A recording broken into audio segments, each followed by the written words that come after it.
Saturday and Thursday. Okay, I got it. Okay, good. Yeah. All right. Yeah. But I That's do just like my the idea suggestion, but I'm of easy either way. Sorry. yeah. Okay. Sorry, No, I was saying Jasmine. I do like the idea of 2 weekdays and having the Saturday free. Oh, I see. Okay. Yeah. Yeah. But So, either day is fine, you know. I'm committed to it, so whatever it has to be, it has to be. Whatever the majority, I'm good with. Yeah. okay. Okay, good. So, Wednesday and Thursday or Monday and Wednesday, I guess Morning. it'd be, or Monday and Thursday would still be good. Joey? Monday and Thursday it'd be nice because you have Okay. the 2-day prep in between, you see? 3 and right. Okay, so let's see. Yeah. I love the beach, and I could take my Saturday mornings to go to the beach, and that would be Oh, awesome. that's nice. Yeah. That's nice. That would be awesome. Yeah. After these tough weeks, we could go to the beach and unwind Yeah. on Saturday mornings. Miss Bullard. Hi. Good morning, everyone. I'm so sorry, but the 2 weekdays will not be good for me. I can do I like the idea that I don't know who spoke earlier, but she said the Thursday and the Saturday are close. So Wednesday and Saturday, as she suggested, would be awesome for me. But I honestly cannot do 2 weekdays. Okay, that's Okay. fine. Okay, good. Noted. Okay, so just I think let's see, we have 10 persons. Good Morning, everyone. Melissa. How are you today? I'm doing good. That's good. That's good. Okay, so we will start promptly in 1 minute, because it's being recorded, and so if persons miss anything at the beginning, they can also go and listen to the recording. And what I try to do at the beginning is get out the newspaper clippings. And so if anybody would have read the newspaper, had the opportunity to and wants to share, just let me know, and we'll start with that. Welcome, Bernice. How are you today? Happy to see you here. Oh gosh. You. Oh gosh. Can you hear me? Yes, I can. How have you been? I'm being good. Thank you very much. That's good. That's good. That's good. Did I miss anything? any- I'm sorry. I wanted to share. On Thursday, I just noticed that you had a class. I guess I'll hear the recording. right. Yeah. I thought you were at work, and that's Right. why you were here. Right. Okay. Absolutely. Okay. Yeah. So Miguel should be able to share the recording with you. Okay. Thank you. Right. So it was just chapter 1, and basically it was just a refresher from intro in terms of risk. So if you have any questions, let me know. How did we find the homework? Under normal circumstances. Correct. Alfredo, how are you doing today? Sorry, my apologies. No problem. No problem. How are you? I'm good, thank you. Okay. Welcome. Thank you. Right. So let's start with the homework. Did we even have the opportunity to look at the homework, or was it so quick? Yeah, that's my thing. It was just a day in between, you know. Okay. But it's due on the 19th, right? No, I'm talking about the classwork in terms of chapter 1 and being able to answer those questions. Oh yeah, I did mine. It wasn't bad. It wasn't bad at all. Okay, and so we grasped chapter 1 in terms of what the requirements are, which is you should have by now know with recommendation 1, you should of course know the FATF and its 40 recommendation. And the very first recommendation is the risk assessment. And so the Bahamas, of course, in 2018 updated its laws to include the risk assessment. And the risk assessment is at 3 levels: at the country level, at the institution level, and then of course at the customer level. Okay, and so basically it says countries must assess their risk, put controls in place to mitigate that risk. Institutions must assess their risk, put controls in place to mitigate that risk. And so when institutions do it, they do it based on their customer base. And so they risk rate high, medium, or low. And for the institution to be risk rated, you look at your portfolio. You would say, if 50% of my business is PEPs and bearer shares and correspondent banks, then that means my business is overall high risk, correct? Yeah. Right. So you look at the various percentages in your portfolio. If 50% is low and 20% is high and 10% is medium, then perhaps you can come out with a medium rating. But if you have more than 50% of your business is high risk, customers like from Venezuela, from Russia, with bearer shares, with correspondent banking, in oil and gas, then of course overall your business is going to be high risk. And what they're doing now is they've assigned your risk assessment now has to be updated in accordance with how your business is risk rated. So if your business is risk rated high, each year your business has to update its risk assessment. And sometimes Right. things may not change in terms of products and services that you offer, but the review itself is going to be a lot of work. And then you have to submit that to your regulator and attest that it's up to date and it's correct. And of course, if you're high risk, you're going to be subjected to enhanced due diligence. And of course, we know that enhanced due diligence requires a few steps more than simplified due diligence. And so nobody wants to be high risk. And across the globe, you will find that countries and institutions, they say, we don't do business with high risk jurisdictions. We don't do Right. business with high risk businesses, right? And so Yeah. you find that you may become unbanked, right? And then if you're unbanked, you can offer corresponding banking services, especially in the offshore world. Nobody's going to do business with you, right? And so you're shut down. And so therefore, many companies, when they formulate their risk appetite, they have to be strategic and they have to put metrics in place, and they have to specifically say, listen, if we're going to deal with Venezuela, of course we know Venezuela is a sanctioned country, very high risk. We can only have 20% Venezuelans. And before, if we go over that, we run the risk of the company itself being overall high risk. And that's not within our appetite, because we don't want to be subjected to higher fees and more monitoring and being assessed every year by the if the Securities Commission is your regulator. Not only an assessment, but they are aligning your audits with your risk. And so therefore, if you are risk rated high, that means you need to be audited each year. And we all know that when the auditors come in, they take over our entire life and we still have to do our work. So you have 1 month of coordination and finding things and fixing things for audit. And so could you imagine having auditors come in every year because you're high risk? So of course, businesses are doing their best to ensure that overall they're not seen as high risk. A very big problem with the compliance department is the sales department. Some salespersons are on commission and they don't get paid unless that account is open, and they know sometimes these accounts are outside of the appetite. And so they've learned how to manipulate the forms and put information to ensure that the profiles, don't go over. Right, Joey, you're familiar with that, right? You work in sales before, eh? No. But you know what they do, right? To meet these sometimes unrealistic targets. It's a lot of pressure, right? Yeah. Yeah. So they've learned how to manipulate those forms. And so as compliance professionals, we have to dive a little deeper and to ensure that our salespersons, don't just want a paycheck and they're staying within the appetite of the company. I audited a company who said, we don't have a risk appetite for PEPs, politically exposed persons. And they had the government of Angola, the government of Antigua. I was like, if you don't have an appetite for PEPs, who's signing on these government accounts? Right. And so they have categorized, the account to make it look like it's not a government account. And then I had another instance where there was a sheik out of the Middle East who made a donation to this accountant to go into undeveloped countries and do charitable work. Charity work, yep. Yeah, but of course, who is the ultimate beneficial owner? The sheik, not the accountant.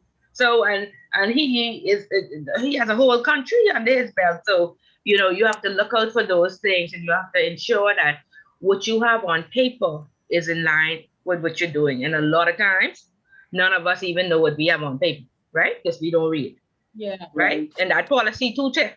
So nobody have time for that. So Right. you Ms. have to, Paulette, Ms. Paulette, yes.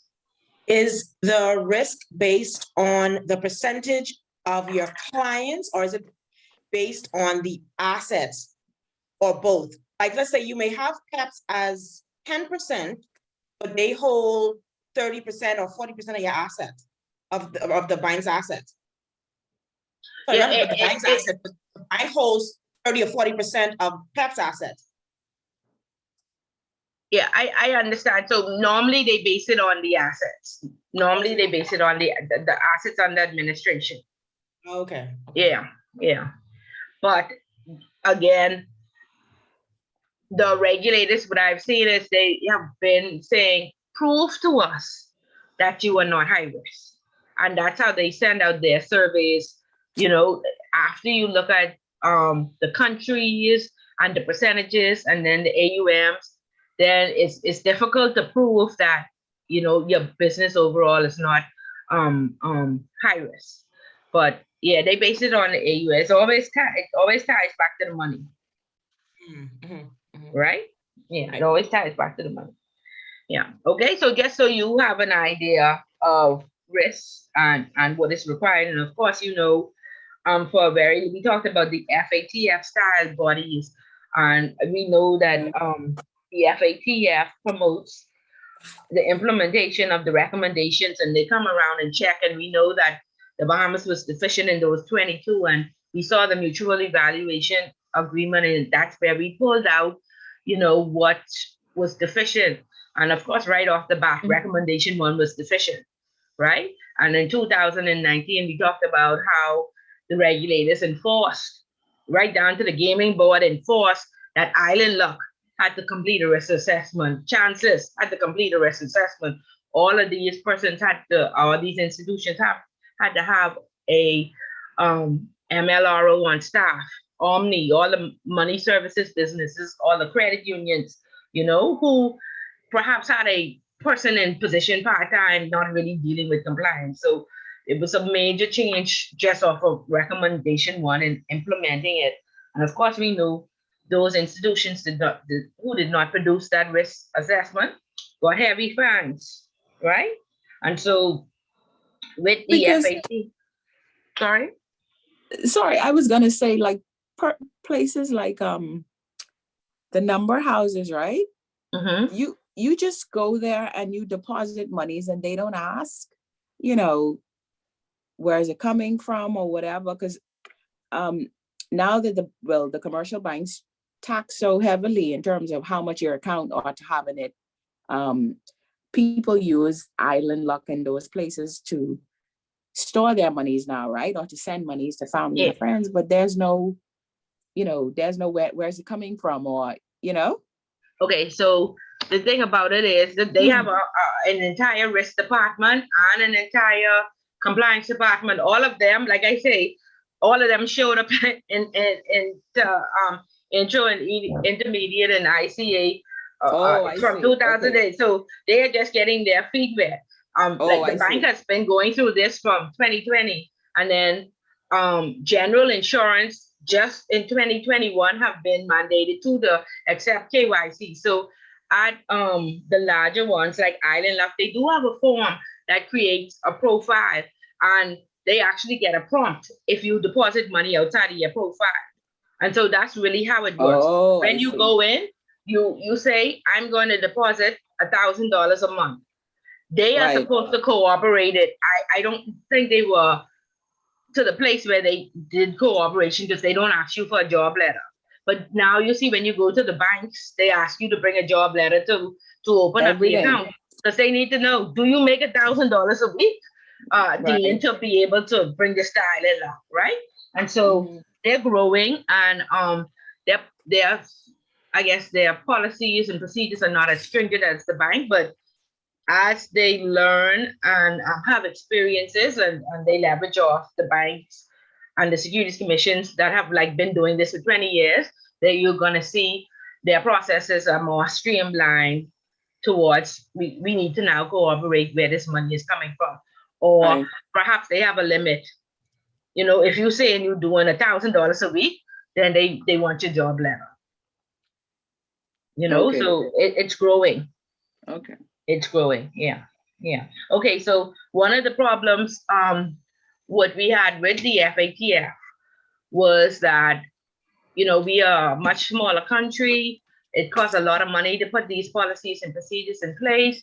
Nobody's sending any money to say implement this risk assessment.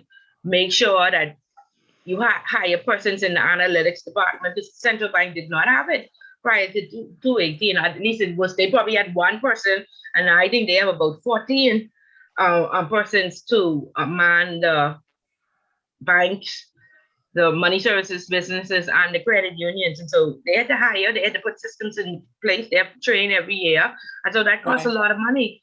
The central bank, the Securities Commission, the Compliance Commission, you know, where's this money coming from? And so we felt that because we were the competition, the Bahamas, you know, that the more that we put in place, no matter what we did, they were using it against us, and they were trying to wipe us out as an offshore tax haven. And so Peter Turnquest had snapped at them and said, listen, no matter what I do, you know, my country is a smaller country. We have to, you know, have cookouts and stuff to get this money together to, or borrow this money to, you know, implement all this policy and procedure. And so, you know, he had lashed out at them because we had met a deadline for the taxes, what we're going to talk about in this class.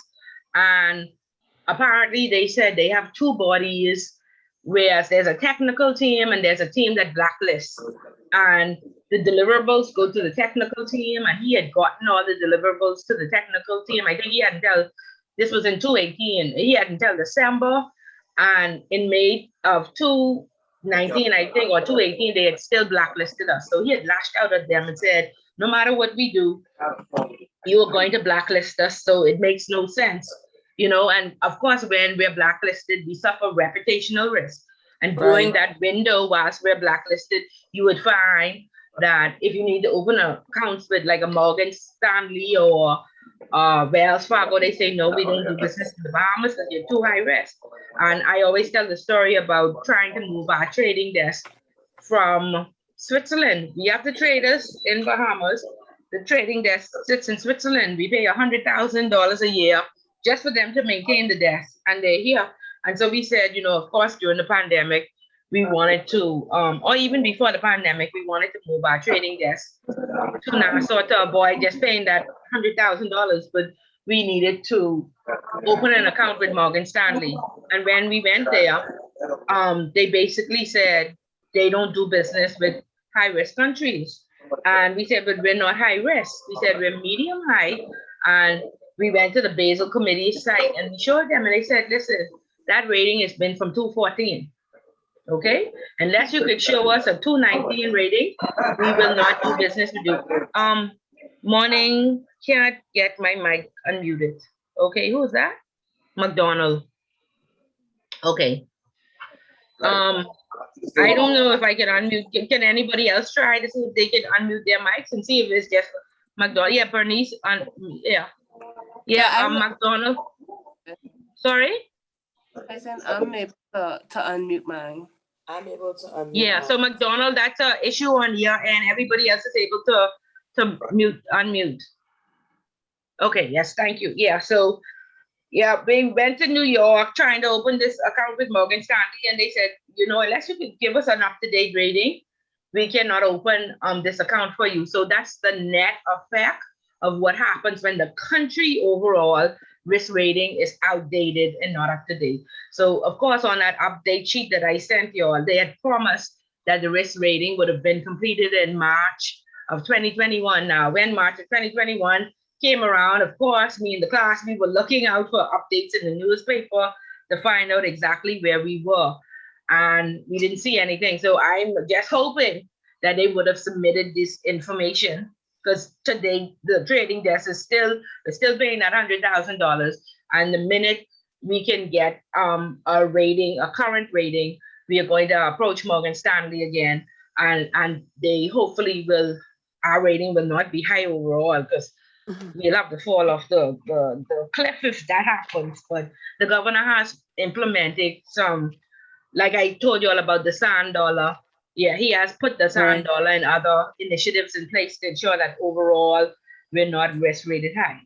Okay, so Peter Turnquest lashed out at them, and we realized that we didn't have a seat at the table. And I told you all that attorney Carl Bethel is now the chairman of the CFATF, and so therefore he's not going to allow the Bahamas to be blacklisted without, they're going to send the information up through him. So after Peter Turnquest had lashed out at the OECD, they said, we're not going to blacklist you any longer. We're going to let the individual countries blacklist you. But you have to understand that it's the same players. The president of Germany and the president of the UK, they all sit on these boards, right? So immediately after Peter Turnquest accused them, then Germany blacklisted us, and Netherlands blacklisted us, and France blacklisted us. And so in this blacklisting that we had in 2020, when the FATF could not come into the FIU and check to see if that tax portion had been fixed, it was the European Union that had blacklisted us.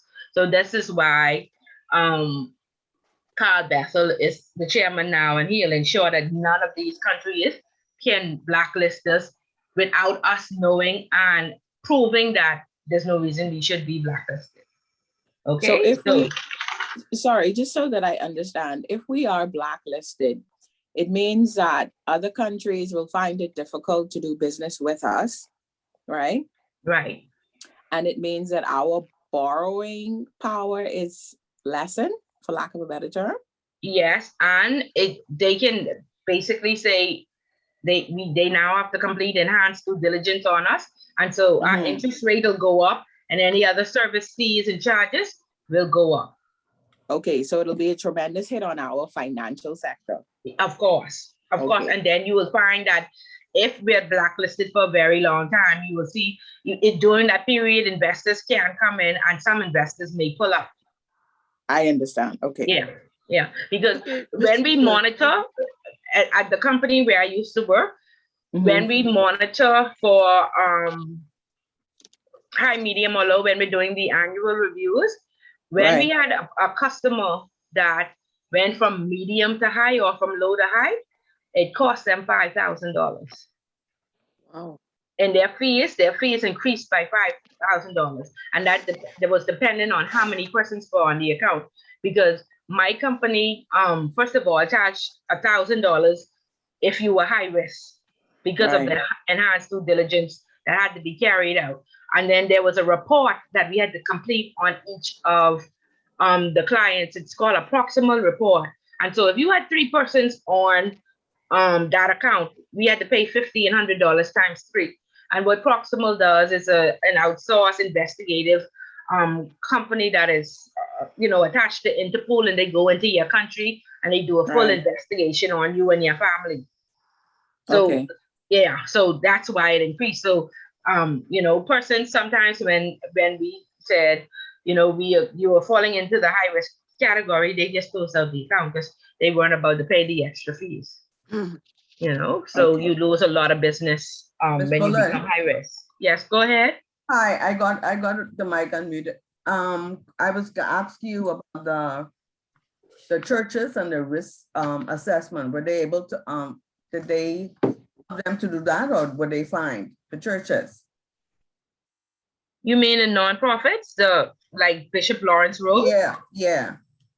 So what happened was another recommendation was that was deficient was the nonprofits, and the nonprofits had to be registered. And so I think in the other class we learned that there were about 345 nonprofits that had to be registered with the Registrar General. And of course, that head nose brought a lot of negative light on us because they had gone to GoFundMe, and that money, that $1 million, is still being blocked up. And so you had to be registered, and you had to have to be a foundation or I guess a trust, or you had to incorporate as a business.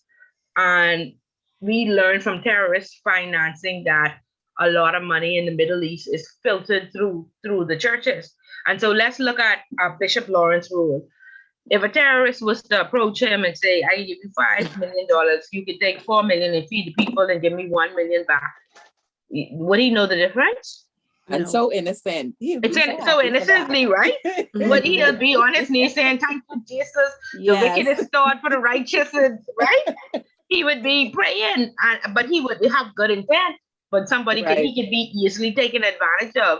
And so this is why, because we saw this is the way the terrorists go in the Middle East. Of course, terrorists and the hackers, they paying attention, they sitting down all day long trying to learn who they can infiltrate. So the importance is you need to be registered. We need your KYC.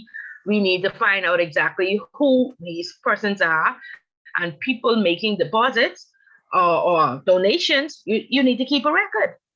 Okay, and so you need to do your background check on these persons, because let's just say our good philanthropist Adrian Fox was charged, right? Then what? All the people who would have received money from him, he was charged with human trafficking. Okay, so you have to be cognizant of what's going on. I guess it depends on who is in power, or the risk appetite of your bank. Again, we said some banks say if you're alleged, not even if you're charged. So if it's alleged that you money laundered, and of course human trafficking falls under money laundering. Is there a statute of limitations in regards to money laundering? Like all laws, I think it's 7 years. Any lawyers here? Any lawyers? Joey. Okay, yes, it's 7 years, right? 6. Okay, 6 years. And again, I had, anybody here from the FIU, because I said this in my class and the man was ready to fight me because he was from the FIU. No FIU persons, right? Okay, so I had some ladies here from the FIU, and they said basically, they were doing a revision because they had a lot of cases that sat where the persons were charged with just fraud and they committed other crimes. And so they were going through boxes and boxes of files to try and bring these persons before the courts. Because again, when the CFATF came in, they said, is Bahamas are they just law-abiding citizens? Why is nobody being charged? And of course, money laundering was not even a predicate crime on our books. So we had to make it a predicate crime, and we updated the 2018 laws, and then immediately you see everybody being charged with money laundering and theft, stealing by reason of employment, and theft, drug trafficking, and money laundering, like that, right? So that's what happened. So immediately the Attorney General said, "Oh, we have 84 persons being charged with money laundering." Right, and so that's where we are. And so the number has been growing every day.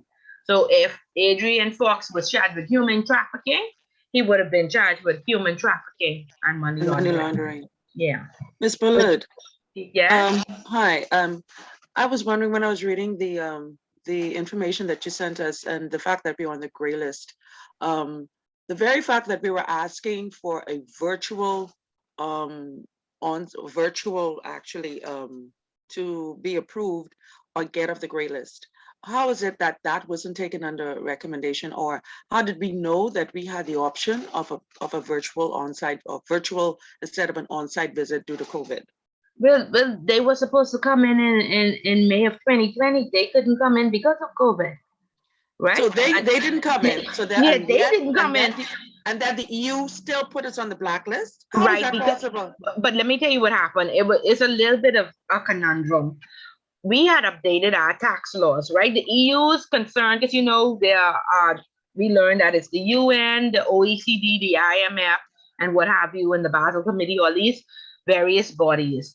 So each of those bodies have a different request. In those 40 recommendations or other recommendations where we would have been deficient, when the FATF came in, they were to do a check to make sure that our tax laws were relevant and up to date and current.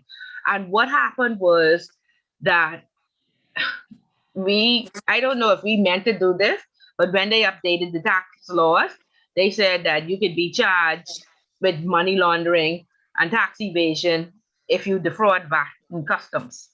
Okay. And so they didn't put that in international taxes as well. And so that's what needed to be updated. And I don't think we updated. The law wasn't passed through the Senate until December of 2020. And so they felt that it was intentional.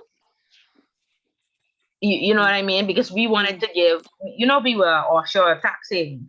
And, a lot of countries gave a repatriation period where they said, repatriate your money to Canada and we won't look at what you did in the past. Repatriate your money to the US. You all know how the IRS is and all these big tax cases that they have. They charge you like $6 million if you evade taxes and stuff like that.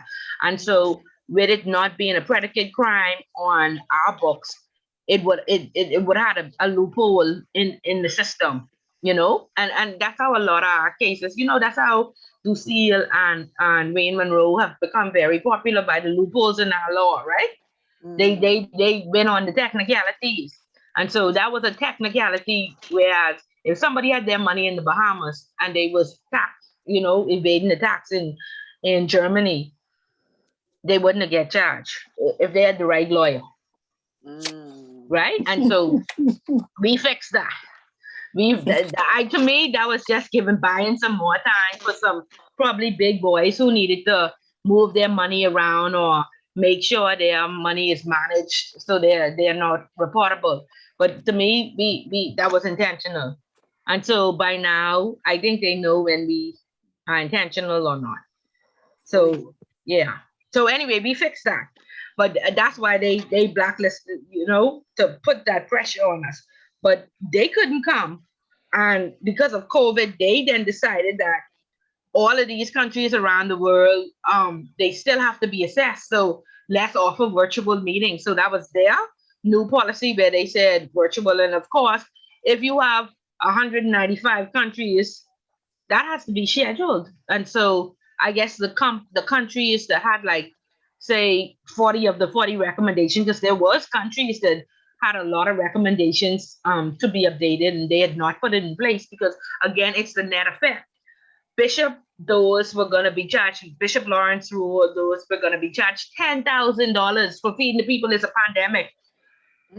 If he was on a Wednesday, it was down to the limit. If Paul Roll didn't step in and say, I'm going to incorporate a foundation for you, that following Wednesday, Bishop Lawrence Roll was going to be charged $10,000 if he was out there feeding those people in the middle of a pandemic.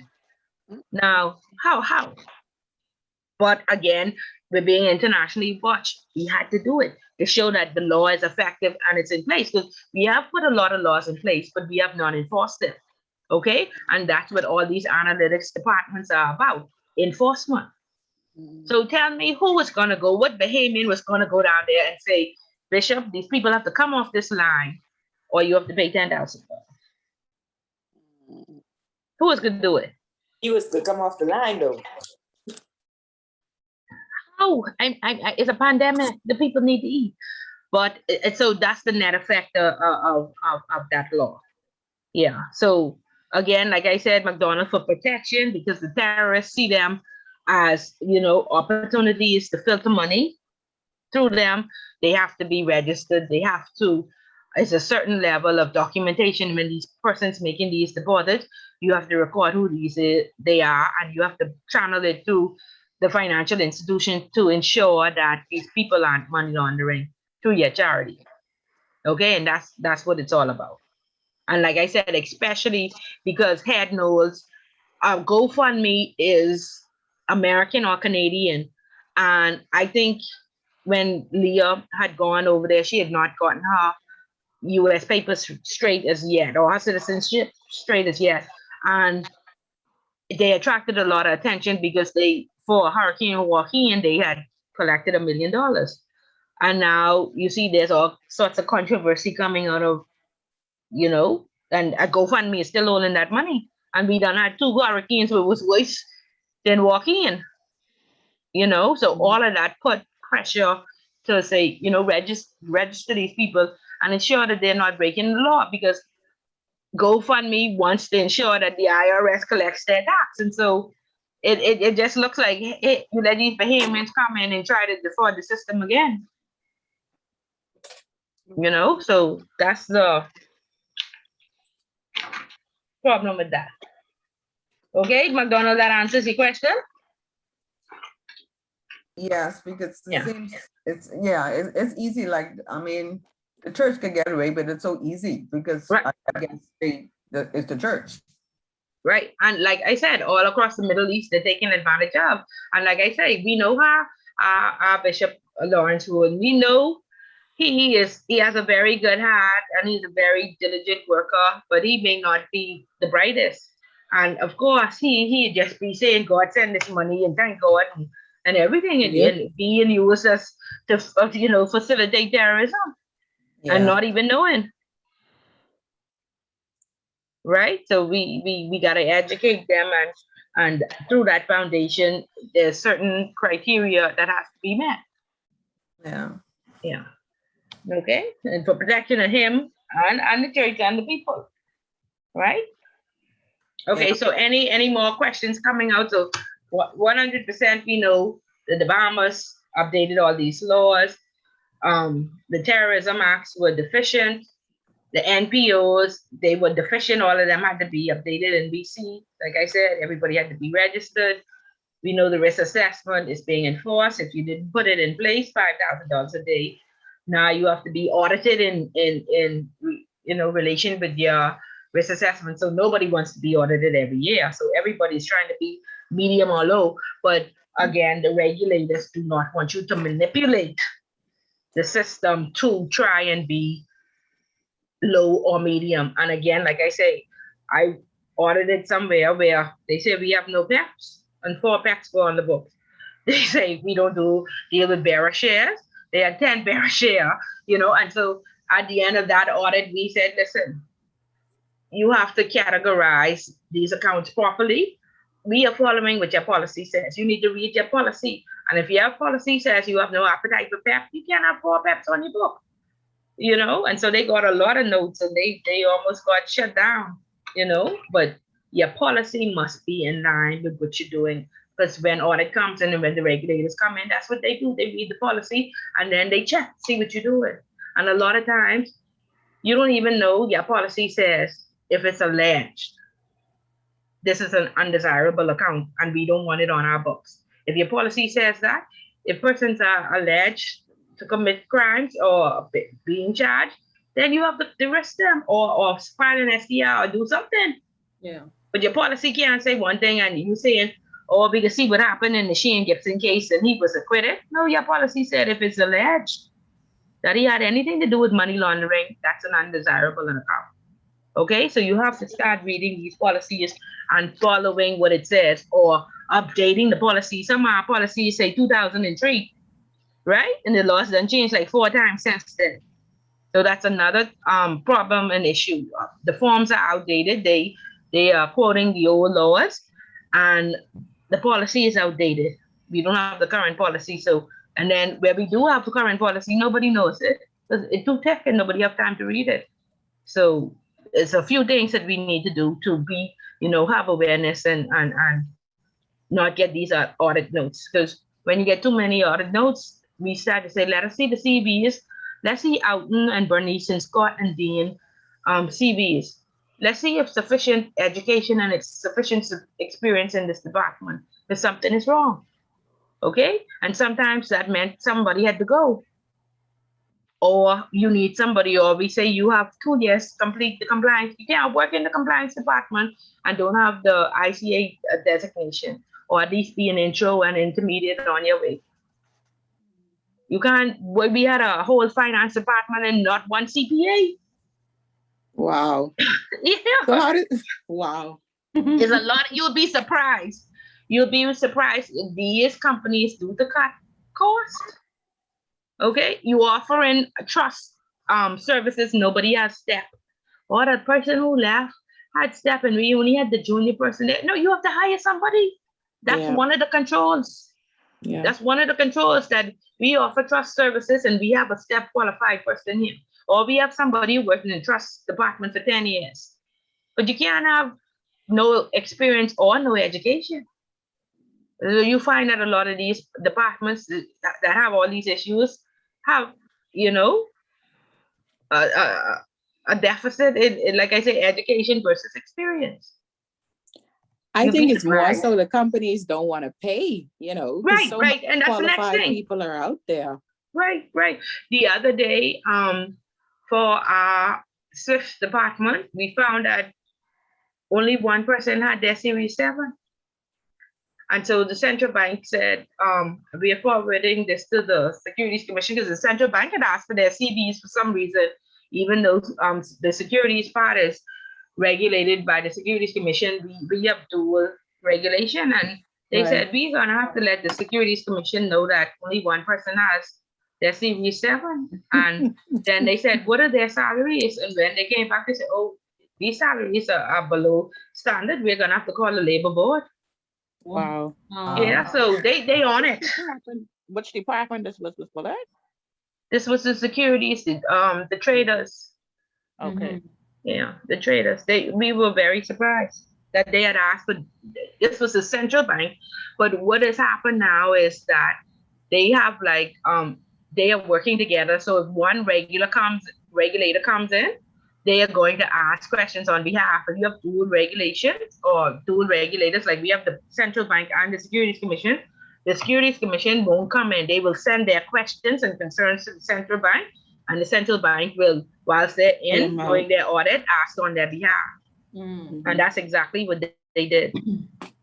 Yeah, so please, like I said, gone are the days when you could not follow policy and procedure. You could show up to work and just work and get by. People have to go to jail. We're being internationally watched. Please make sure it's none of us. I always say that. Please make sure it's none of us. And for those of you who were not in intro, please watch Dirty Money, the series on. You all have Netflix, right? Netflix, Yeah, I right. watched it. Yeah, I've already please. watched it. You watch it, Jamie? What's the one on HSBC? No, it's Jasmine. I watch it on at Netflix, Dirty Money. Yeah, did you watch the series on HSBC and the Mexican drug lords? Yeah.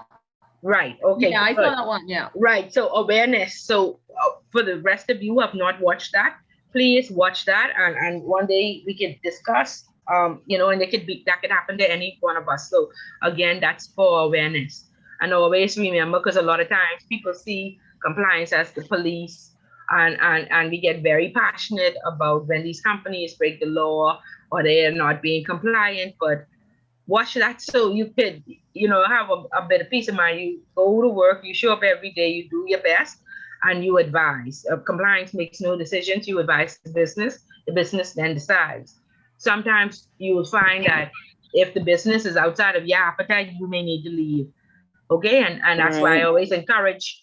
You have to have at least 5 revenue streams. And like I said, network with like-minded persons, get your revenue streams up to date so you don't have to worry about school fees and mortgage. And I have to stay here and I have to compromise myself because I need this job.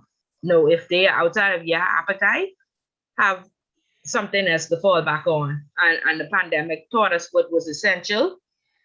Fishing and farming, and of course you need something online. So look at the essential businesses and do what you need to do so you never compromise.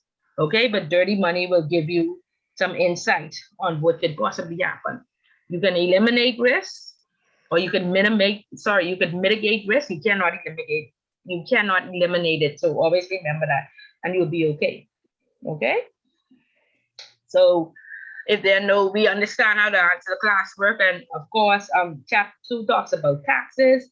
And if there are no further questions, then I'll go on to chapter 2. Is everything clear so far? Yeah. Any questions? No? Okay, good. Ms. Bullard, just a quick question. Will you be doing the articles at the end of the class? No, before we go into chapter 2, let's start with the articles. But I am looking for a name. Let me see. Okay, go ahead, Ebony. Share with us what you would have read. I just want to make sure somebody who had emailed me is Okay, one of abreast. the things that stood out to me, I saw in the Tribune was an ex-security guard at the central bank. He was terminated for insurance fraud. Oh, yeah, I saw that. And yeah, and he was suing them for some $90-some thousand, and he ended up winning his case. Apparently, they loaned him some money to purchase a vehicle, and I guess we all have our street names, or also known as names, and then we have our legal names. And he purchased the vehicle at the street name. But of course, when it's time to insure it, because the central bank had to be listed as the lost payee, he would have changed the name on the document to his legal name. And so he was being sued then for insurance fraud for changing the name. But it was found that, like I said, we have different names. So he didn't do it with the intent to defraud the insurance company. He just wanted it to match what was on his legal document. So he ended up winning that case against the central bank. So that was one of the articles that.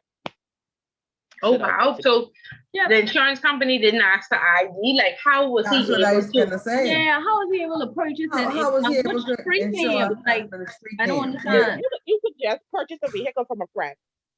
But now when Right, it's so, time to insure yeah. But it, you have need to your insure it, ID. and you have the ID and And all that's that. when he ended up changing the name to match the ID.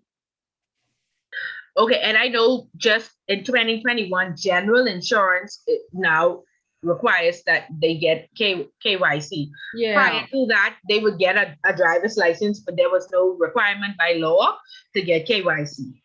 So that's a new law that has been implemented. That was one of the deficiencies under for insurance that had to be fixed. That general insurance now requires KYC, and so that's perhaps how everybody has a friend. I know Miss Bullet from a long time, so yeah, I can write this insurance up for. So perhaps Right. something like that happened. Yeah. Yeah. So they saw the bill of sale, but they just said, you know what, they'll put it in his formal name on his government document, right? Yeah. Yeah. So yeah, all sorts of stuff. About $18,000 richer now because he won his case. Wow, but unemployed. So I hope he spends. I hope he spends that wisely.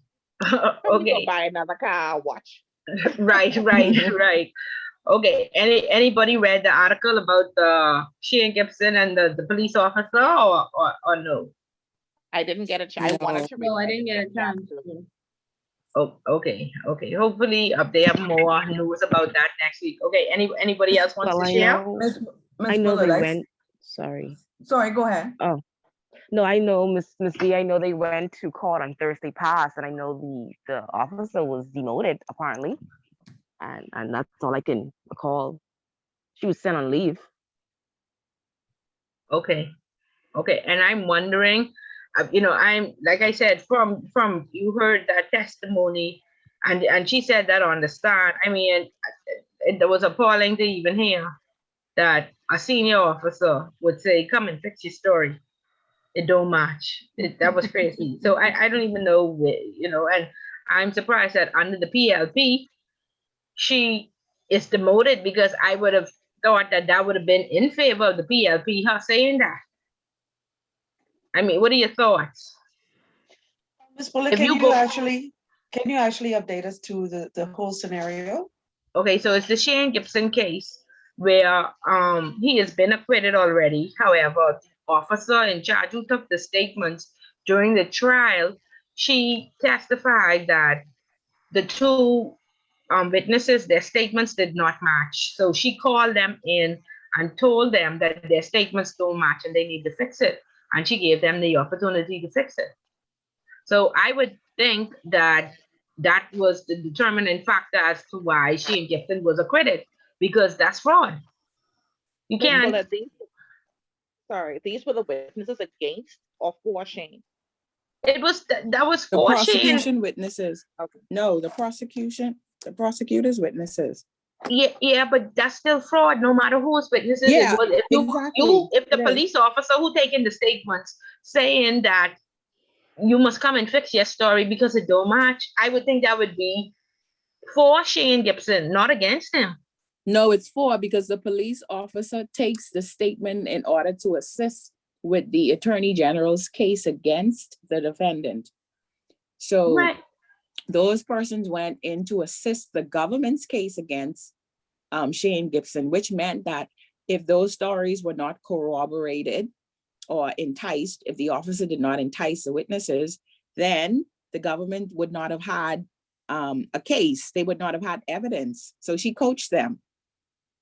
Right, but if Which you was go that to ignorance court, or that was intentional? Was it ignorance or just intentional? I But trying to figure it out because it makes it seem as though it was intentional, because you're not to coach, you are simply to note whatever information the person comes in and say, hey, I want to make a statement. You can't tell them what to put in their statement. You simply jot down everything that they say.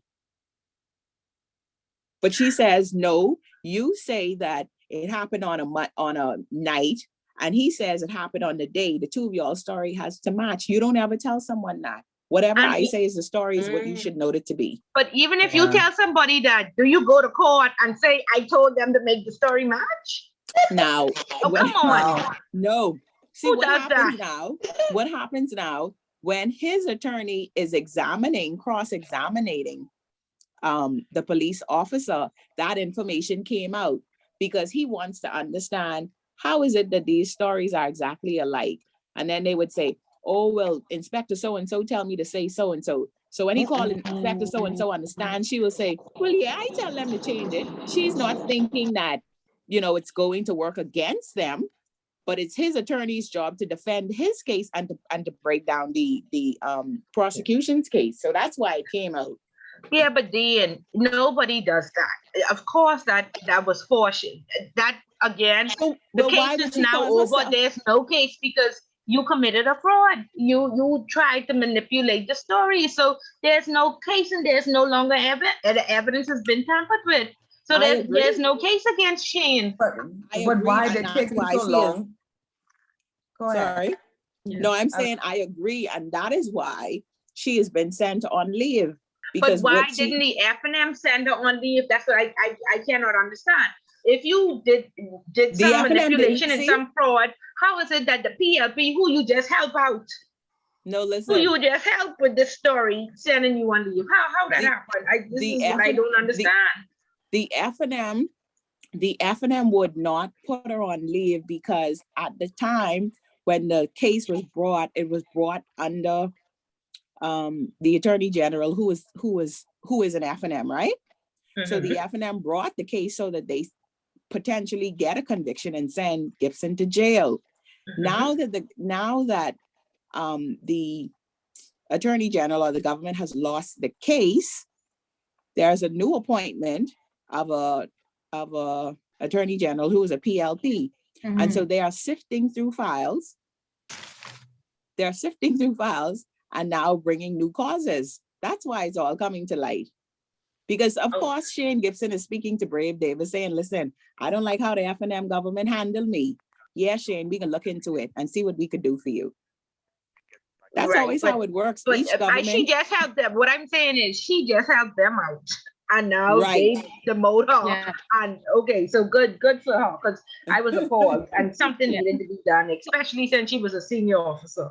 Yeah. And I would have think because of who it was, you put your most senior person to take that case to make sure stuff like this doesn't happen. And it happened. No, they have to demote her because now, remember this new administration, they had been criticized so much of not being transparent and all of this stuff. So now they're coming in with a new slate and they're saying, oh, we're going to be transparent and, fix our wrongs and all of that good stuff. So I guess they're trying. I don't know. I mean, trying to seem like they're above board.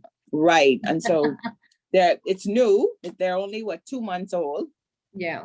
So they're trying their best to be as transparent and accountable as possible, which is what we should have normally, right? But this is the Bahamas. Yeah, we've operated under abnormal circumstances for so long. Correct. And I do think that when the F&M charged him and took him to court and everything, I think that was more so a message, for others, like this is what, like, we're pulling y'all cards now. We're not just gonna let y'all do these things in darkness and continue on with this, you know? So I think after he was, what was he, acquitted of those charges? Right. You know, Yeah. like they didn't want to seem that they're going on a witch hunt. I think that it was basically a message to everyone. And I do think that everybody got the message. So everybody Yeah, should and like be Ms. cleaning Bullock, up their act. So that's probably why they didn't really pursue. Like she was like, you know, didn't really matter. and like The Ms. Bullock officer said, mean it. the international bodies are watching us. Yeah. They realize Yeah. that we don't prosecute our officials, or Mhm. you know, how do we have such a clean slate? That's Yeah. not possible for any country. And when you have presidents being impeached and going to jail and all That's sorts right. of stuff, you know, good little Bahamas. Mm-hmm. But Right. Ms. Bullard, if I may, couple of questions. One, how is it, to support what you just said, how is it that this female inspector did not know it was wrong to actually coach individuals in their testimony is beyond my imagination, because at that senior level, one would think that you have sufficient knowledge and know-how to actually prevent things like that happening. And then in terms of being watched by the international community, at the beginning of the F&M administration, there was a forensic audit that we to this date don't know the results of. So if we are indeed being watched, how is it that that was never addressed or brought to the forefront again? Well, Bernice, listen to me. That forensic audit is as good as its name, because if I hope none of y'all worked at the auditor's general office, I'm very sorry, but yes, we've had forensic audits and nothing. No one has gone to jail. My The, Lord. the Yep. last time was from Pinland, but the commissioner of inquiry was a forensic audit, and none come out of none of that. Okay, and again, this is why they're saying for the number of years, are we just law-abiding citizens?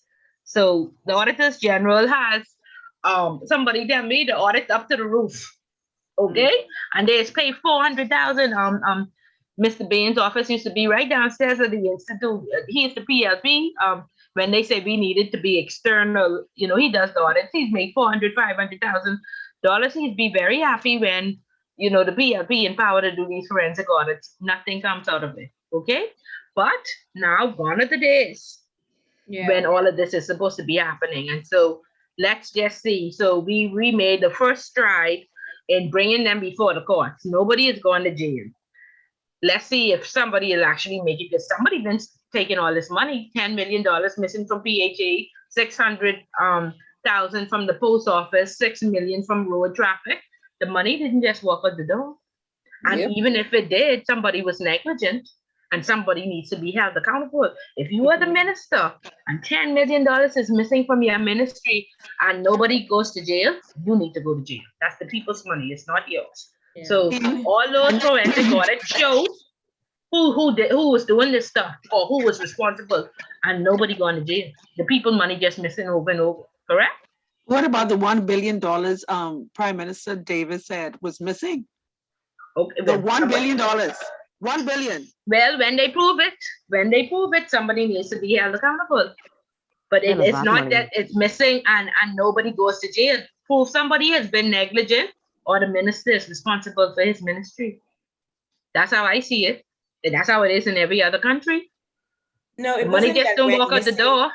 It wasn't Yeah, it's missing, not it just wasn't accounted for. accounted for. Right, because And- it's the government uses the cash basis, and Davis was going on the accrual basis. So it wasn't missing, it just wasn't accounted for. Yeah, But and they it have was a there. they Oh, have sorry. a statement.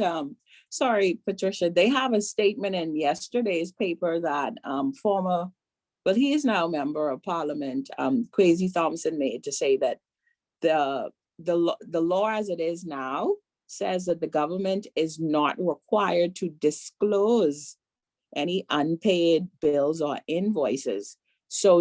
And he's saying that to say that there are unpaid bills and invoices which the government need to pay. They are on the record.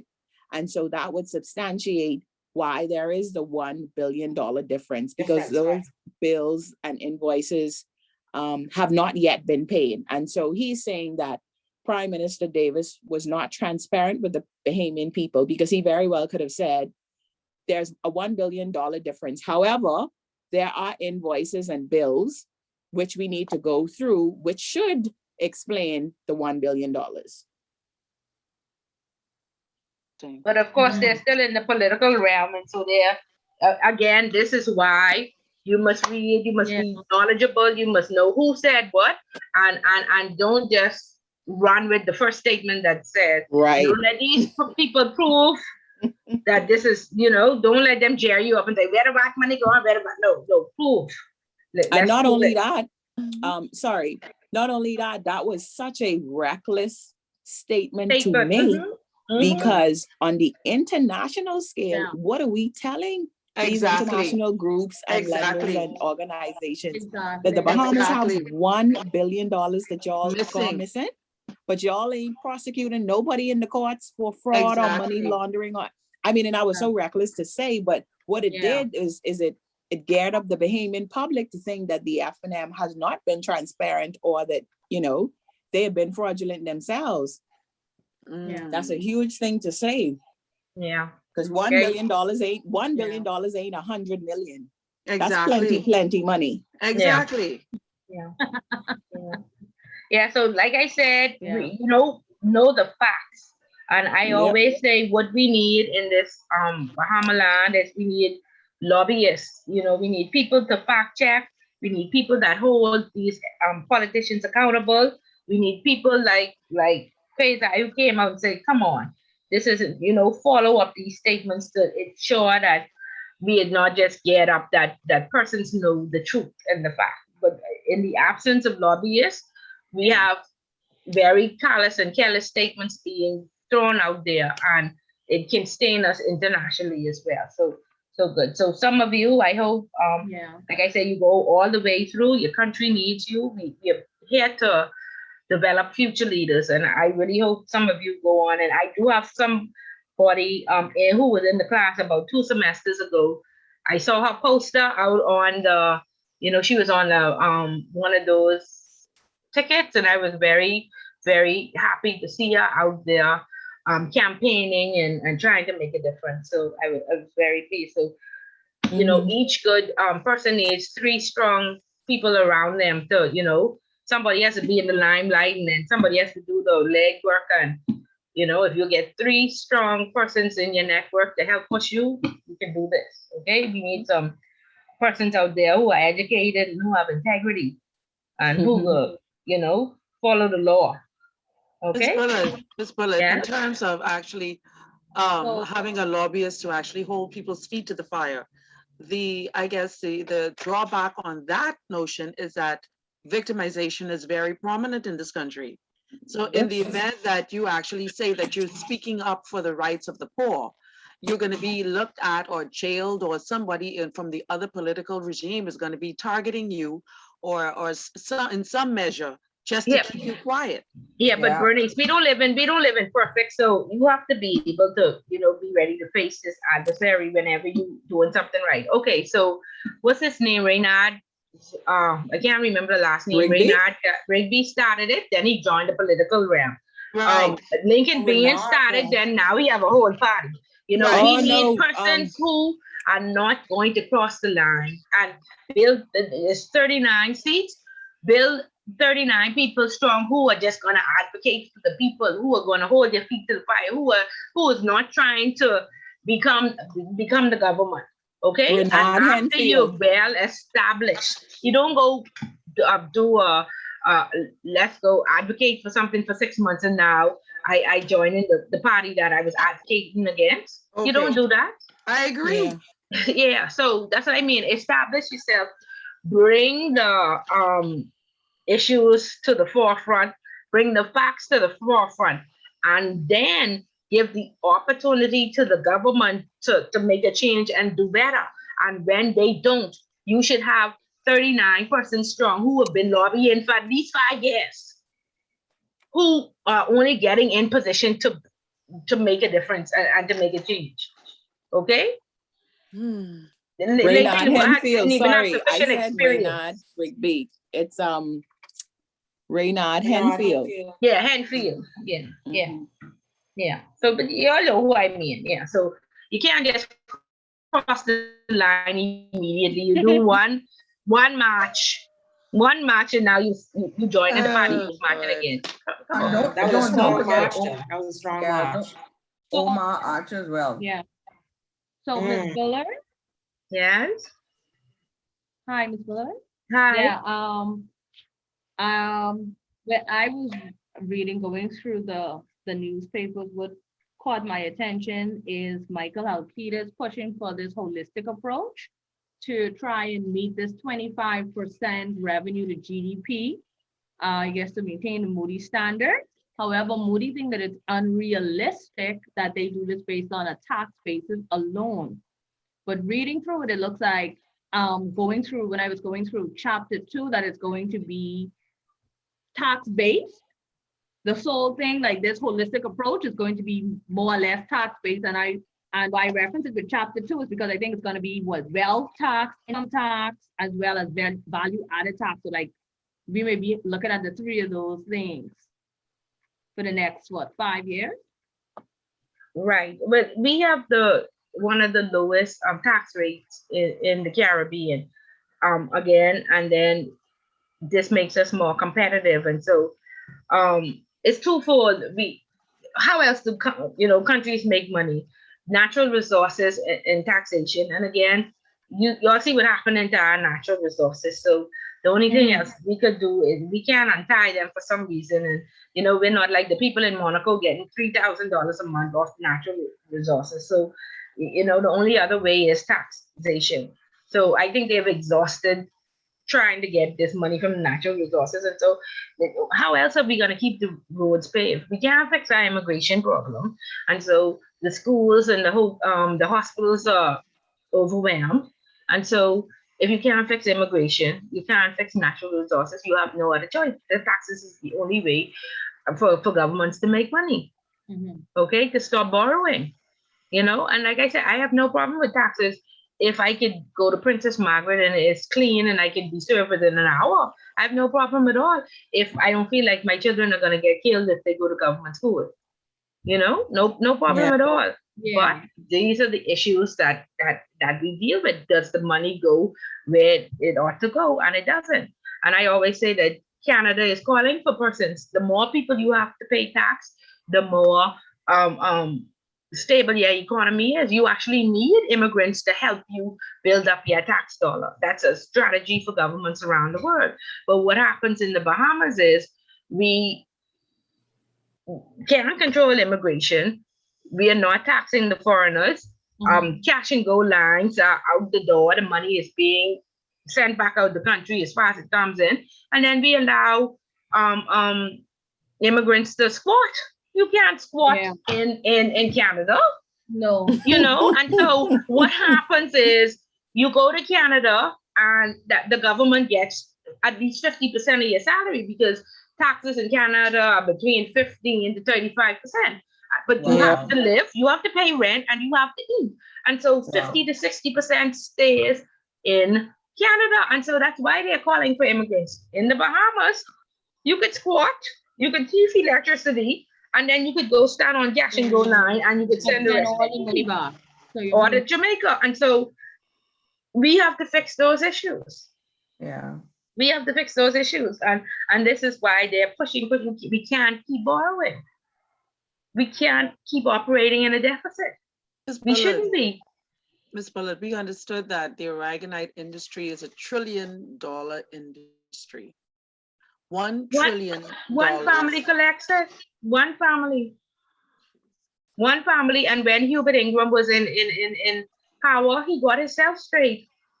He have a badge. If you all ever travel on the way to Evasion, that little small badge with digging up the fill out the seed. That's Hubert Ingram.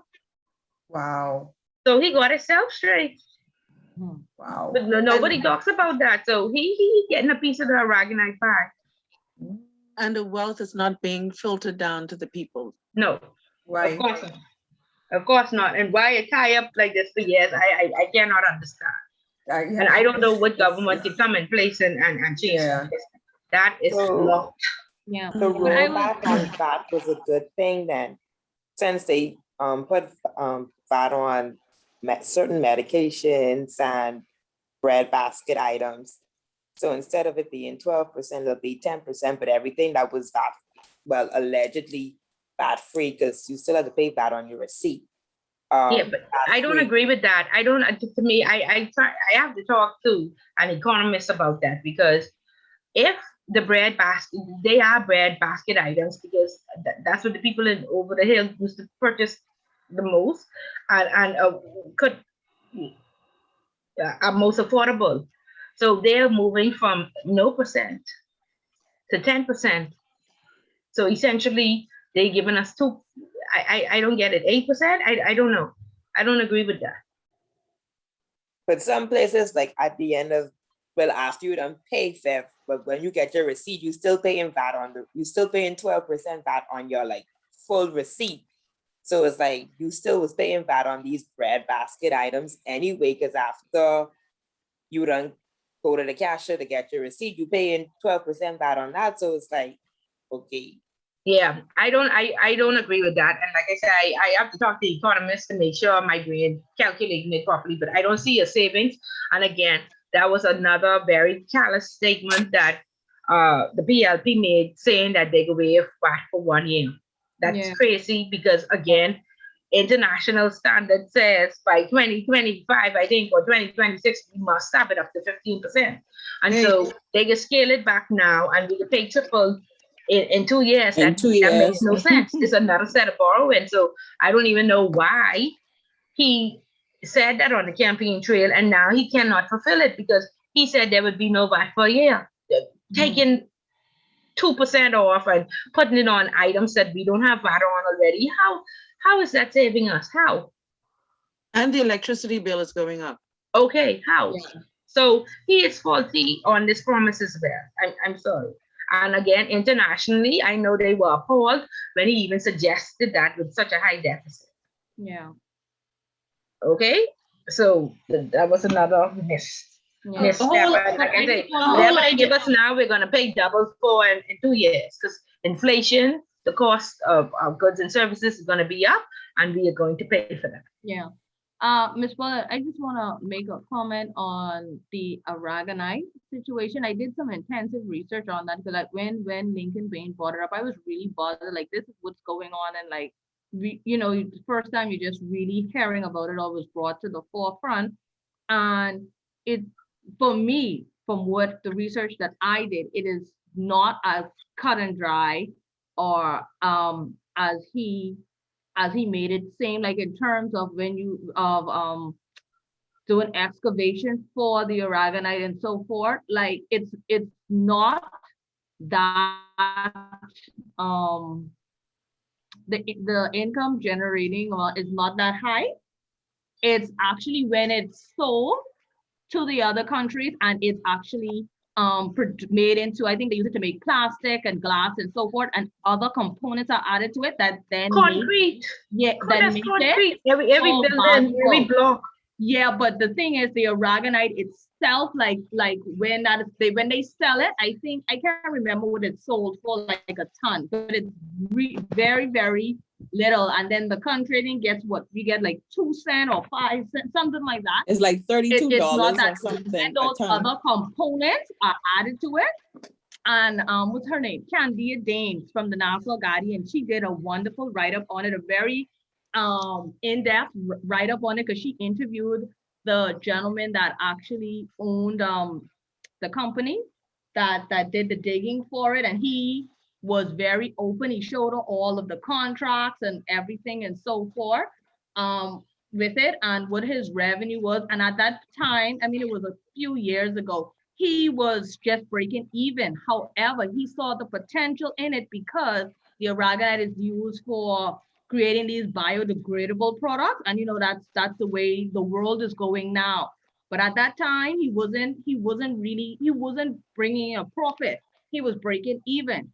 Yeah, because the family who runs it brings the profit. Yeah. Okay, and just because they don't have it priced correctly does not mean it's still not $1 trillion business. They have it like that, so that one family that collects Yeah. the trillionaires, and they are billionaires, trillionaires. Okay, so not because they haven't priced the price incorrectly. Concrete, every house in the world that is they use blocks for is that the aragonite comes out of the Bahamas. Yeah.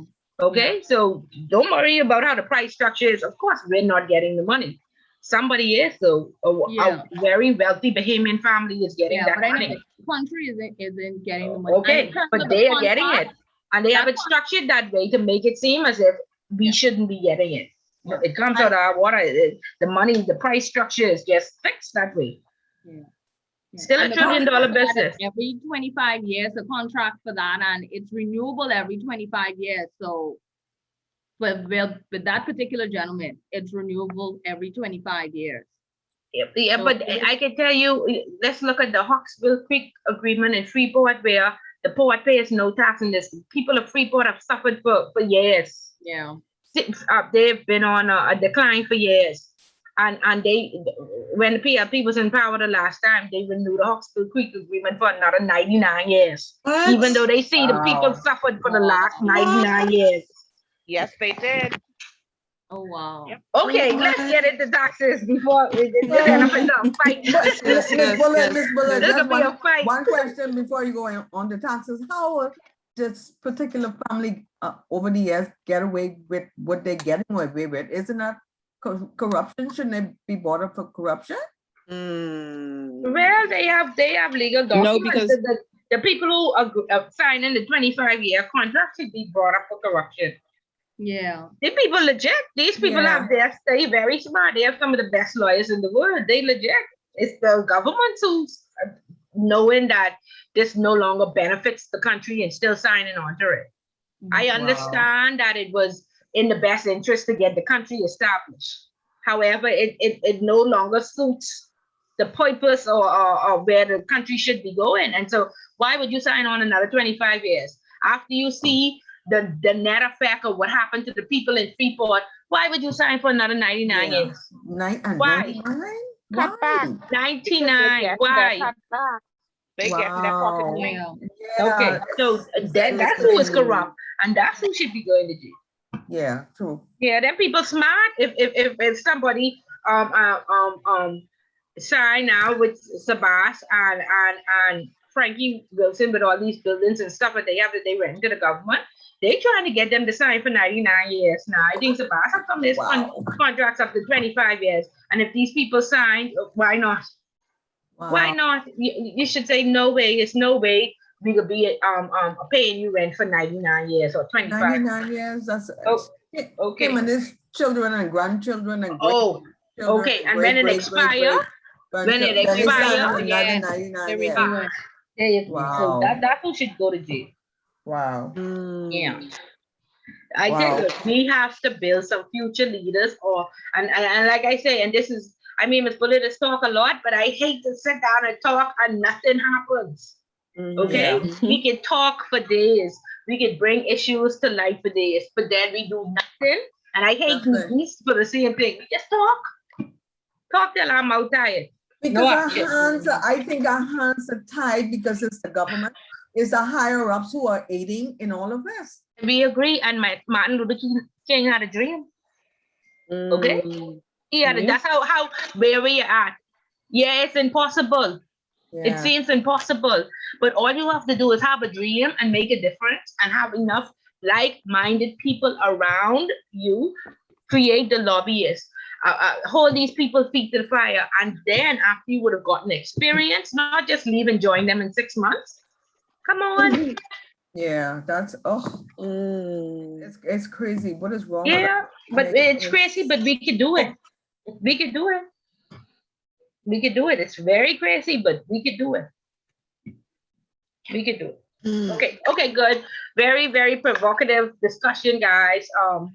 Thank you for sharing. Thank you for going out there and reading the newspapers and creating this awareness. Because again, like I said, in the compliance profession, these are the conversations that the executives are having. These are the conversations that the CEO comes every morning and he expects me to know all the articles, you know, and when we have board meetings and when we go out to Toastmasters and Kiwanis, these are the conversations, or even the water cooler conversations when the auditors come in, get your name out there and be known that when that position comes available, oh, I know Brittany, she's very bright and she is educated as well. So that's what persons look for. Put your name out there. Okay. So very good.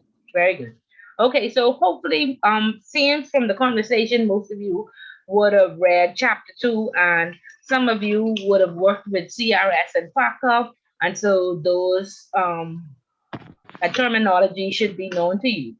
However, chapter 2 talks about laundering the proceeds of tax evasion. And of course, we all, the Haymans, we've been here for a very long time, and we know that we were seen as a tax haven and offshore jurisdiction for the last, I guess, 50 years.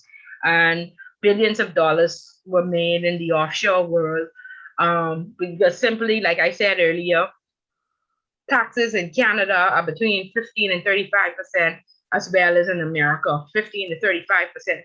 So what that means is if you work, you go to work. My friend works in Canada. She makes $250,000. I think $82,000 she pays in taxes. So she's still left with 150.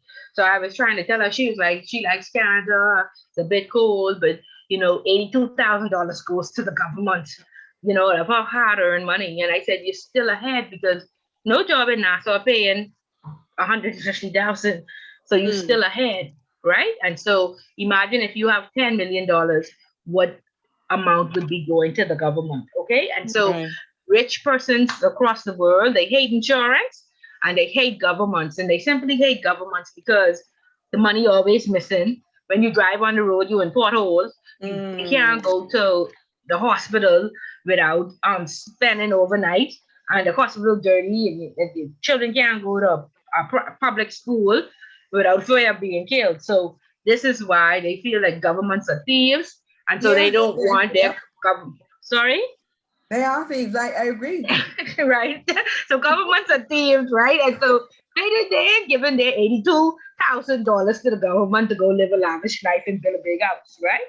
And so this is why they have found offshore jurisdictions or international jurisdictions like Switzerland, Bermuda, Cayman, Barbados, and they have found that it's cheaper to send my salary, if I work in Canada, send my salary to the Bahamas. The Bahamas is going to charge me $5,000 in fees each month, each year to manage my account. And I don't have to pay that $82,000 in taxes to my country. And so that's called tax evasion. Okay? And so around the world, in 2014, could somebody mute their mic, please? Yeah. In 2014. Stop, so I was trying to get different verify no money. How much? Sabonia? No, I was trying to get Sabonia? Thanks. Yeah.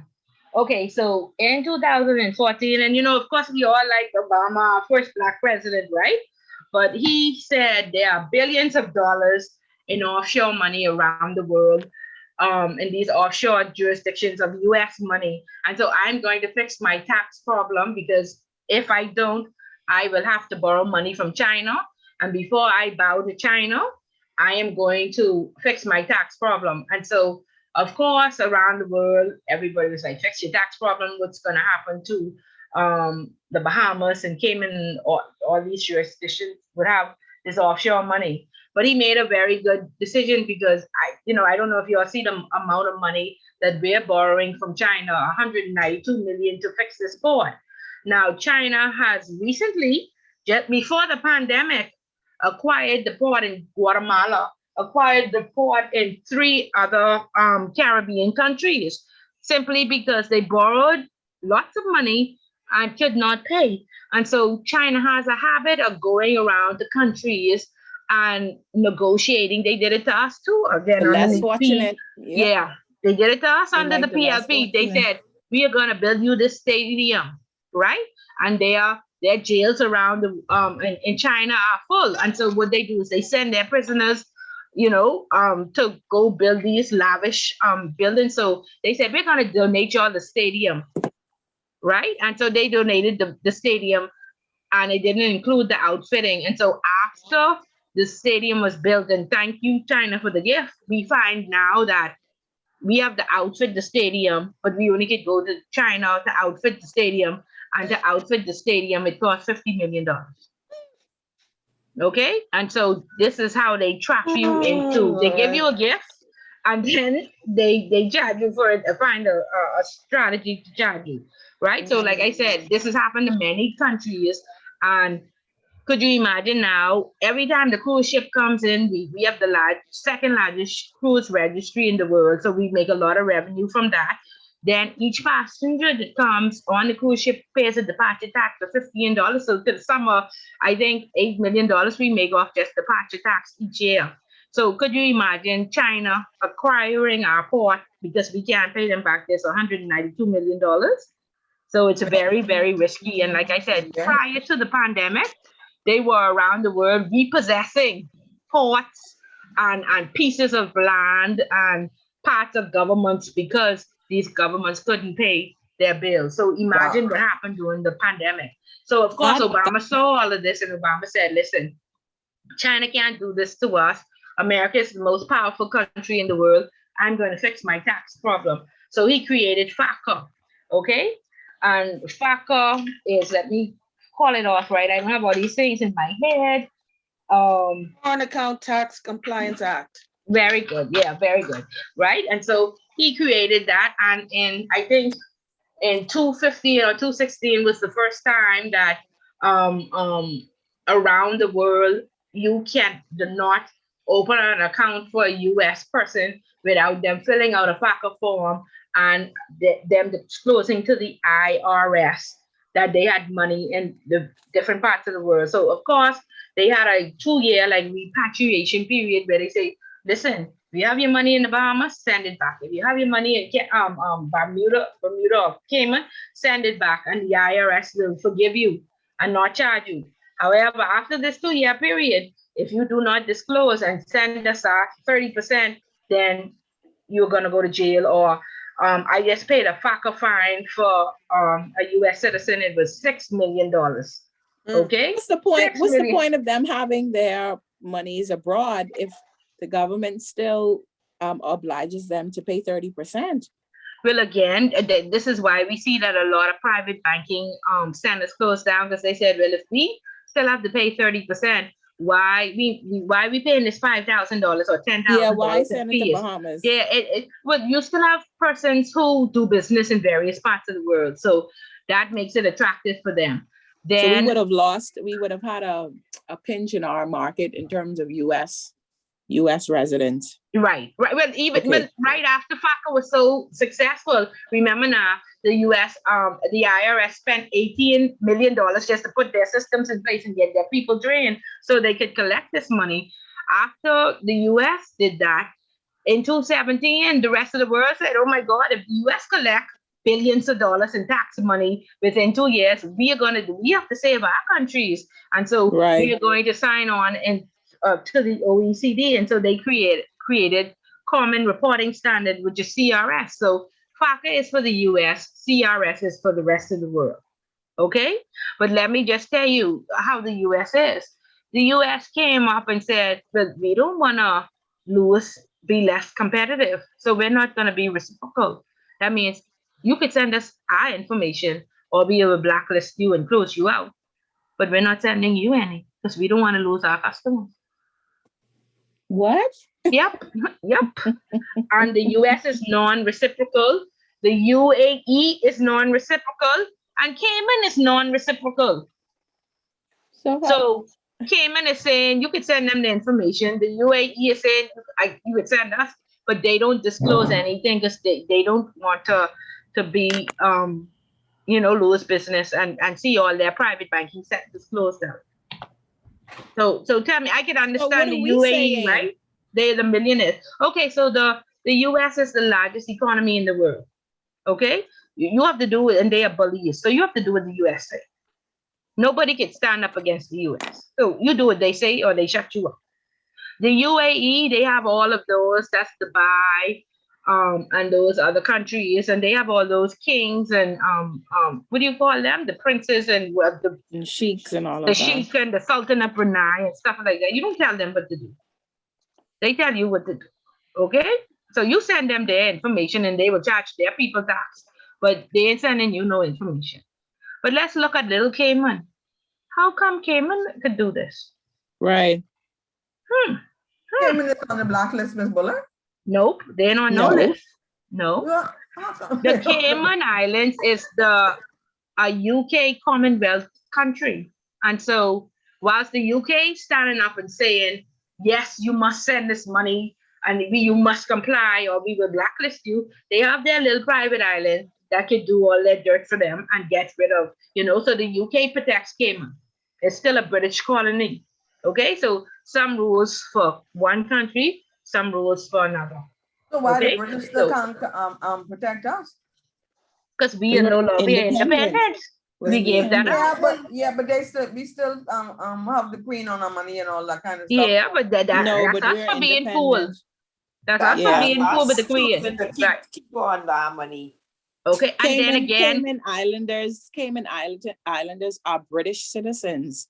So we are Bahamian citizens. We have no British citizen title tree. So right. It won't And protect again, us that way. And again, the Queen can come across as not being compliant. So she have one little country off in the corner where hopefully nobody will notice that happening. And so nobody talking about it. But yeah. That's very interesting though, because the Turks and Caicos Islands are also a British territory. Okay, but and they don't even have a central bank. Right. You said to us on Thursday that they are blacklisted and they don't, a lot of countries or organizations don't do business with them, but they are a British territory. Okay. And so that's very interesting. Yeah. So of course the UK can flood them, make them and get the infrastructure in place and put an AML framework in place. Right. But it's interesting that they do it for Cayman, but not for Turks and Caicos. Yeah, because they don't need everybody to be regulated for when they need to do what they need to do. Okay? Y'all never read Animal Farming. All of us are equal, but some of us are more equal than others. Okay? So yeah, just so you know, like the favorite child. Yeah, some of us, and they strategically do these things. So, for a reason, because they know what they do and they know what type of money they make undercover to keep their islands. The Queen probably have all the money in Turks and Caicos or something like that. They just did a thing on the Queen and all the things that she owns. They probably, under the Turks and Caicos. So they have it strategically like that for a reason. Yeah, but nevertheless, still very, very stable. Yeah. In the Turks and Caicos. So it's that means somebody big has to have and give them that stability, right? Yeah, something going on. Okay, there you go. Yeah, something. Just so you're aware. Okay, and so what has happened, like I said, when Obama put back in place, the rest of the world followed suit. They started to make their money. And of course, in our banks, in our institutions, we saw that when we open an account, each person had to disclose their tax residency. So of course, immediately, persons started to get citizenship in Thailand, in Bahamas, in the UAE, because you don't pay. There's no tax structure in place. Resident, right? Right, and so if you buy a house for $750,000, then you get residency. So you can, even though you have a U.S. passport, you can have residency in Bahamas, and once you show that residency card, you are exempt from being reported to the U.S. So there are various loopholes in the laws and things that persons do. You can pay for your company to be managed. And if you pay for your company to be managed, then that makes your company not reportable. And again, they are trying to avoid paying this 30 or 40% to their country, which is you pay it on an individual basis and on a company level if you have a company. And so it's billions and billions of dollars. So very savvy business. So, sorry, I have a question. So for the rule for FATCA, I thought was if you are a US citizen, automatically you wherever your monies reside, you will pay taxes on that money. What you're saying is if you get residency within the Bahamas, then you can say, no, I'm resident in the Bahamas, though I am a US citizen, therefore I don't have to pay taxes here. I don't have to send the US my 30%. Yeah, you get citizenship in the Bahamas, not just, you don't get residency. Sorry, you get citizenship, right? So you would denounce. I think they've done away with dual citizenship now. So you would denounce your US citizenship and now become a Bahamian citizen. I understand. So only Yeah. on, okay, all right. Yeah, and so the tax is on where you are resident, but you are resident where you are a citizen. So technically, Ms. Bullard, so technically, the housing, if they bought the house for $750,000, that's really, they paid for their citizenship. Yeah, but that's just the law in the Bahamas. Although in Thailand, it's different. So like I said, you saw a lot of persons popping up and getting apartments in Thailand. But in Thailand, you go and apply for a work permit, even though you don't work. Okay, and so with RCRS and FACA, each year, these work permits or these various citizenships and stuff like that, they expire. So you have to make sure that they are current and up to date and not just, I have a lease, because all sorts of leases was just popping up out of Thailand and all the jurisdictions that did not have this high 20-30% tax. Okay, and so there is a difference between tax avoidance and tax evasion. And for persons to stay in business and companies, and because of course, like I say, when FACA came out, persons, institutions found that 40% of their portfolio was US. Okay, and so persons immediately applied for citizenship, or they repatriated their money back to the US and said this didn't make sense. So you saw a lot of private banking centers closed down. But I think I mentioned this last week. While he took away private banking, he fixed the Volcker Act. I said this last week, right? Which is the capital markets. I said this to you or no? Yes. No. Yeah. Yes. Yeah. So he fixed the Volcker Act, which is the capital markets and the Securities Act. And he made the traders cannot trade onshore in the US market. So they moved to various places in the Caribbean. So whilst I was closing down our private banking department, I was preparing for the 100 traders, right? And so that brought a new slate of business that was just high in asset as private banking to the various Caribbean countries. So he knew what he was doing. He didn't just wipe us out completely, but he needed to bring in that money to his country so he would not have to borrow from the Chinese. Okay, so sorry, you're saying he made it that the U.S. traders couldn't trade in the U.S. Yeah, onshore. Like you have to move offshore to, you call it, you can't, there's no proprietary trading onshore. So if you're in the US market, you have to be in another country. Wow. Yeah. It's in the Volcker. Yeah. So again, that was just because private banking, remember, we used to have billions of dollars in offshore money. And when you see persons saying, if I have to pay 30% to the US, I can put my money in the US. I'm not going to pay an offshore location $10,000 a year to keep them open, Right. And so we saw a lot of people repatriate their money back to their country. So again, I think somebody said what makes it attractive. So some people still do business around the world. That makes it attractive. I had one person who said, my wife does not know I have this money, so I have to keep it in the Bahamas and just pay the tax. You know what I mean? Right. And there are various reasons, but the major reason, like I said, we have lost 17% GDP. Banking used to be 20% of GDP. We lost it mostly in the offshore world, and then from outsourcing to like Trinidad and the Dominican Republic. But primarily, we lost billions of dollars in offshore money because of FACA and CRS. Okay, so there is a book out there that says FACA and CRS loopholes for dummies. And if you work in the offshore world, I would encourage you to read it, because in order to stay in business, salespersons have to be very technically savvy. And it's okay to avoid the law, but not evade it. And so you really have to train your sales, strike a balance between sales and compliance and say, hey, let me show you some avoidance techniques so we could stay in business, but I can't allow you to evade, because a lot of times they evade. In fact, all of us evade, right?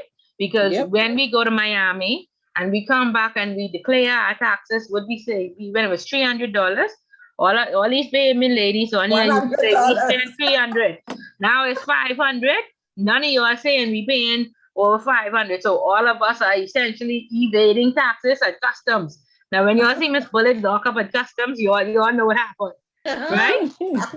Right? That's so we evading, right? If you want to avoid tax, what you do is you buy energy efficient washer and dryer, fridge and stove. Whereas energy efficient is 5%, and the normal one is 25% if it's not energy efficient. So that's how you avoid. So there's a big difference, okay? Or even if you're home, they say if you shop in the inner cities, VAT free. Is it still now with even it on bread basket items, or that changed? No, in the inner city, when you shop at a convenience store in the inner city, you should pay zero tax, zero VAT. Okay. Really? Oh. Whether it is bread basket or just a normal item, general items, you don't pay taxes. Yeah, Minister put that in. Minister put that in for the over the hill areas. Oh, I missed that. Yeah, if you're between, I do believe it's if you're between Chippenham, come over to Camp Road. There are boundaries for the inner city, and if you shop within that district, you should not pay VAT on your items. Okay, so guys, is that only in Nassau? Sorry? Is that only in Nassau? Yeah, because I think, well, I don't know for the family islands. I don't know if you pay taxes at the mom and pop shops and stuff on the family islands, but I know. Okay, within the inner city, you should not pay VAT on your items. So there should be a zone in Freeport, Ebony. There should be some zones in Freeport. So Freeport is the port. Right. So if you shop outside of the city of Freeport, you may find that you don't pay VAT at the mom and pop convenience stores, or smaller stores. I will have to look at that then, because I'm in Freeport proper and I shop in Freeport. So I will have to check on the outskirts and see what their policies are, because I did not know that. Me either. They probably now you may so they still probably make it. You may go to a mom and pop shop that charges you VAT, but if they do charge you VAT, then their VAT information should be on the receipt, because it means that they have chosen to collect VAT for the government, but there is no obligation to do so in the inner cities. Okay. But is the PLP going to change that? I know the FNM had put that in place. It is still law now, so I've not heard any talks about them wanting to change it. Okay. I don't think it's going to change though. I don't think it's I going hope to change. It doesn't change, because I'm really dreading this 10% on even the bread basket items. I don't like that. Yeah. To me, that don't make no sense. They ain't giving us that. So that's a form of tax avoidance. Not tax evasion, but avoidance. Right. And very good. We're very good. And again, when you see these questions on your exam, you have to give examples. So you don't just say FACA is foreign account tax, whatever, for the US. Right. And that's it. No, you give an example. Go into the inner city and you can avoid paying VAT. Okay. And then, of course, tax evasion. We had the very well-known singer Shakira. I think she had a house on Paradise Island. And when she filed her taxes to Spain, she said, I'm a Bahamian citizen. She showed her citizenship. So of course, there's a reasonableness test. And I think the reasonableness test says that if you, even though you have citizenship, if you stay in the country for more than 183 days, because I think 180 days is 6 months, but if they give you the 3 days, you have 3 days over 6 months, you stay in that country, you are still liable for that tax because you use the roads and what have you, the water perhaps for 6 months. So you have to do that reasonableness test. No, it's difficult for us in the Bahamas or in banks to do that reasonableness test because we don't get that immigration stamp. But what happened with Shakira, because she's internationally known, she was on tour in Spain. And so they are, I guess, whatever you call it, the competent authority, the IRS, what have you, said, but Shakira, how are you disclosing that you was in the Bahamas for the 6 months when you were on tour from whatever date to whatever date for 9 months in Spain? No. Did you fly back after every concert? And she couldn't prove it within a passport. And so you can read it online and you can use that as a case where she evaded tax. So she was charged and she was liable to Spain, even though she had the Bahamian citizenship because they were able to, she didn't pass the reasonableness test in terms of the amount of time she spent. Sorry, where can we find, is there an actual reasonable test that we can find on the syllabus? On the FACA and CRS, the competent authority for the Bahamas, the CRS and FACA is the Compliance Commission. So if you put in FACA compliance, the site should come up and the instruction booklet is there that, you know, if you look at the table of contents and you go down to reasonableness test, it just tells you over 183 days. But again, like I say, if you work in a financial institution, the only way you could prove that is if you say, I need copies of the 5th and 6th page, your passport where immigration stamped it, right? And we don't ask our customers for that. Right, okay. So there's no way for you to really know unless your institution is going to go that far to ask for it. And I don't think we want to go that far. Okay. You know, but for celebrities like Shakira, for Spain, right? Yeah, they were only because she was a celebrity. For the average person, I don't think, and that would have been big money. You know what I mean? Right. So they wasn't letting that go. Okay. So she got charged. So the case with Wesley Snipes, he was he jailed for tax evasion. And he totally avoided. Mm-hmm. Evasion. So he evaded because when you evade and you okay. If you avoid, you look for a reduced way, and like I say, an alternative. An alternative to not breaking the law. Okay. If you break the law, you evade, and they have major fines. Like I said, I just paid a FACA fine for a client, $6 million, and the IRS was on me like every day because the institution where I was closing, and they said, Ms. Bullitt, under no circumstances are you to send that money to close this account. They said they need 30 days. I said, but the bank is going to be closed in 15 days. And they said, Ms. Bullitt, under section this, or the something, you will be fined because we have advised you that we need 30 days to get back to you. So the bank closed and we was holding that money for them to determine how much he was going to be taxed. And he had $10 million, and he said he submit $6 million to the IRS, blah, blah, blah, and the section, whatever, he is charged with tax evasion and this and that and the next thing, and whatever. And listen to me, he got that notice when I got that notice, and he called that bank, and he spoke to his officer, and he was in tears. He was in tears, but I had that account blocked, because they said, send that money to them. So he got $4 million out of 10. Wow. Yep. Wow. Yeah. So they serious and they ain't playing. Okay. So we understand CRS, we understand FACA. FACA is for US taxes, CRS is for the rest of the world. UK, Russia, Germany, France. Right? We understand. And each country has it's a very complex because each country has their own competent authority. So a lot of companies, they don't know how they should, there are so many categories for taxes, and they don't know what category they fit in. And we are not tax accountants and we're not tax lawyers. And so we always, as the financial institution, we give surface information and we basically refer them to a tax lawyer. We don't give tax advice, okay? In a very diplomatic way, you want to say that because it's very complex. And like I say, it depends on what the laws are in Germany, in Spain, in France, and all the laws are different. And so luckily for us, there are two types of structures. There's a Model 1 jurisdiction and a Model 2 jurisdiction. And we are Model 1 jurisdiction, which means we report into our competent authority, and our competent authority is the Compliance Commission. So we send all our information to the Compliance Commission.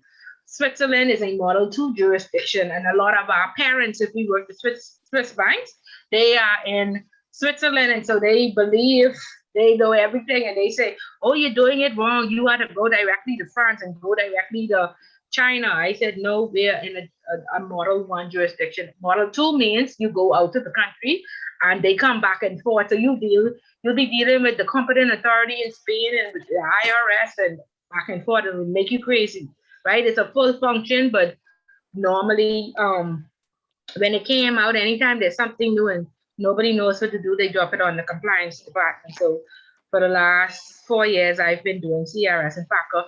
And at first I was upset, because I said compliance should not be operational, but I'm glad I did it because now I fully understand how it works. Okay, so Bahamas Model 1 jurisdiction, which means we send our information into the competent authority, which is the Compliance Commission.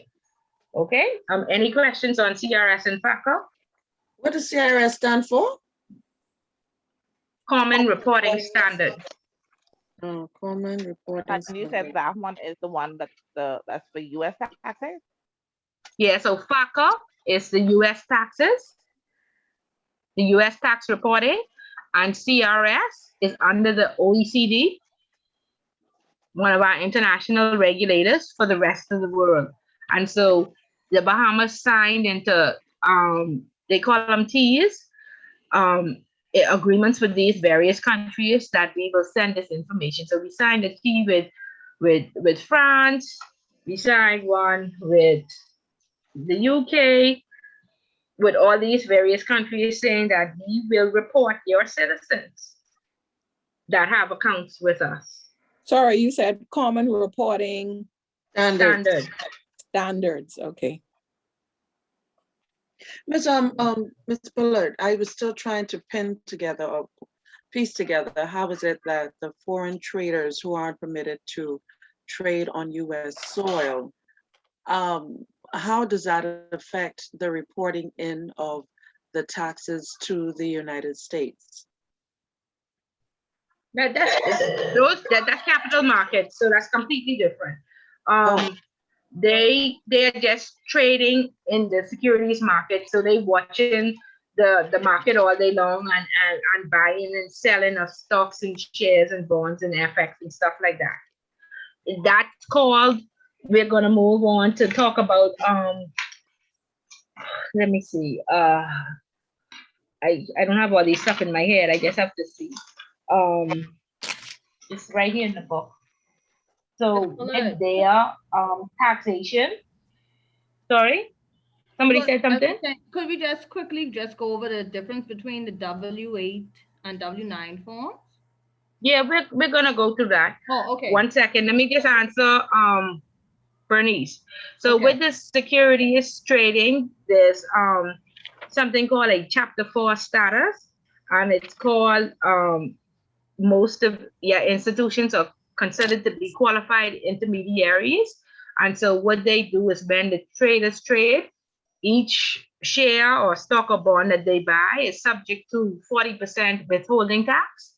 And so that's how they account for that. So outside of CRS and FACA, there's qualified intermediary rules, and withholding tax is charged on each of those. And so separately, apart from CRS and FACA, the IRS has a separate site where we report all of the withholding tax. So we collected on behalf of the IRS, and then we submitted we have till April 15th. So annually we submit that withholding tax into billions of dollars, 40% off for every trade they send. Oh, Yeah. okay, So okay. a little bit, another tax, a little bit separate. Okay. Who's Okay. So then, responsible for all these reporting, Ms. Paulette? Reporting to the FATCA and reporting to CRS. but That's not like the I said, because it was new and nobody knew what to do, because we never had like dealt with taxes in the Bahamas. Me as a compliance officer, I had to go to the trainings and I simply had to learn, because then we had 3 trainings, right? And one was just how to use the competent authorities website. And so I went to the trainings and I learned how to do it. And then for 2 years, I couldn't pass it on to a department because there was nobody there. But with the withholding tax, the accounts department deals with that, because that's very, they collect the money and everything. And so that's it. And you can't, that has to be audited, and that amount that you sending into to the US to say this is what I collected for them, you have to prove that. And if that's wrong, you are fined. They always try to say that if you report it wrong, or if you don't report on time, they fine you. So the accounts department deals with the withholding tax. This is a complete function, FATCA and CRS, and the customer service department, it's compliance should not be operational. So somebody who is operational should deal with it. And then we can't have a situation where the checker checking the checker and compliance is supposed to be the checker. And so I know I've done it for 3 separate institutions, all under compliance. But I am advocating for them to put it, hire somebody for this function, but they don't want to spend the money. Yeah. Wow. Yeah. So In Switzerland and stuff, they have it under customer service or account opening. But it's very complex. It's very complex. So, yeah. Oh. And you have to ensure that you do it right, and they are going to be doing audits on them. So you want a senior person for when the auditors come in to tell us if we've been doing it right all along too. Make sure you have a senior person who knowledgeably can speak to it, Yeah. Any other questions? Okay. So again, you should have read this by now. There are different types of taxations, and these are very popular multiple choice questions on the exam. So of course, we know what sales and value added tax is. We know what social security tax is. We have NIV. We just talked about withholding tax. It's applied to certain types of income, such as interest, dividend, salary, whereby the payer deducts the tax at source from income of the payee, capital gains tax, wealth tax, inheritance taxes, and what have you. Corporate tax in the Bahamas, and this is what we are constantly being blacklisted for.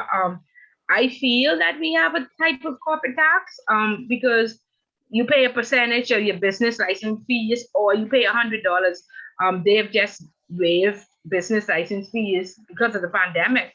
However, before, the business license used to be $100, and like I say, or you pay a percentage of what your business is. So I think that's a form of corporate tax, but there are a lot of discussions around us being blacklisted because we don't have a corporate tax structure in place.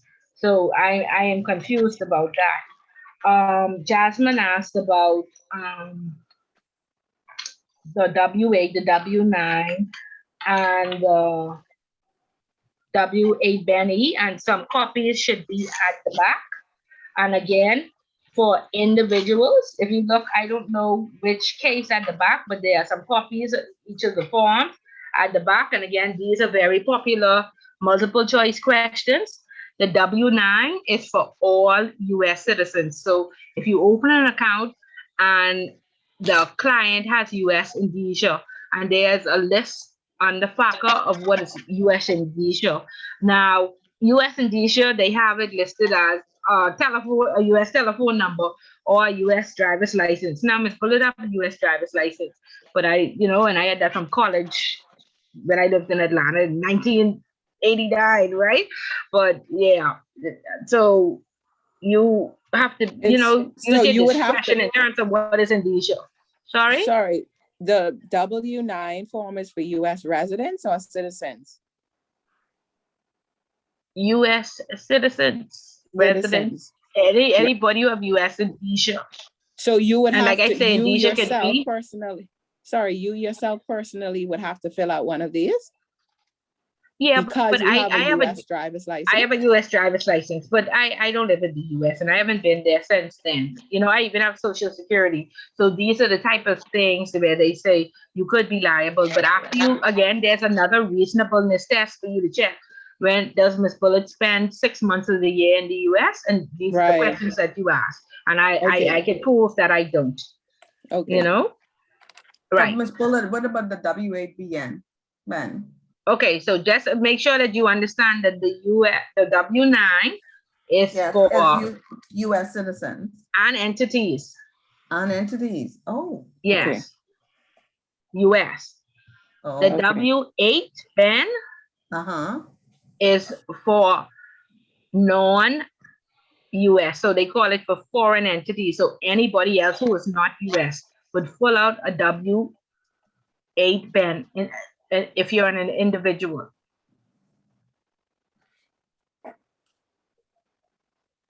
Okay, W8 Ben if you're a non-US citizen or a foreign national to the US, you would fill out W8 Ben. And that's for individuals. If you're an entity, a company, you fill out a W8 Ben E. So the E on the end is for entity. So that should give you help you to remember. Foreign entity. Yeah, foreign, non-US, foreign entity. Non-US foreign entity. Okay, so you ought to repeat the 3 so I can make sure. Brittany, you quiet today. Repeat the 3 for me, Brittany. Let me make sure you have it there. Miss Bullet, I'm not clear. I'm sorry. Okay, Brittany in there. Okay. Who I talked to today? The Queesa, the merits. I'm here, Miss Bullard. You're there? Okay, repeat the 3 categories for me, please, Brittany.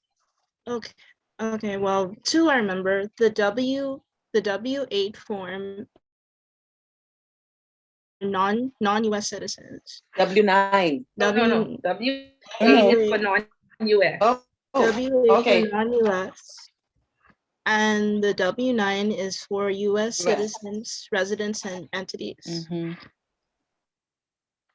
And then you said there was a 3rd category? Yeah, the W8 Ben E. Ben E. And that E is for entities. Okay. Non-US or foreign entities. Yes. So, Ms. Bullard, the W8 Yes. is only for US citizens, but the W8, the other one, BNE, is for non-US entities.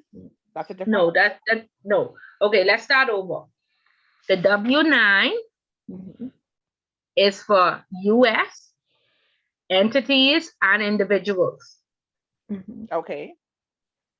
The W8 Ben is for non-US or foreign individuals. The W Ben E is for foreign or non-US entities. The book has on page 15, the W8 ban form is required when the beneficial owner of the account holder is a US person. The book has on page 15? Yeah. It does, yeah. At the top. What does it say?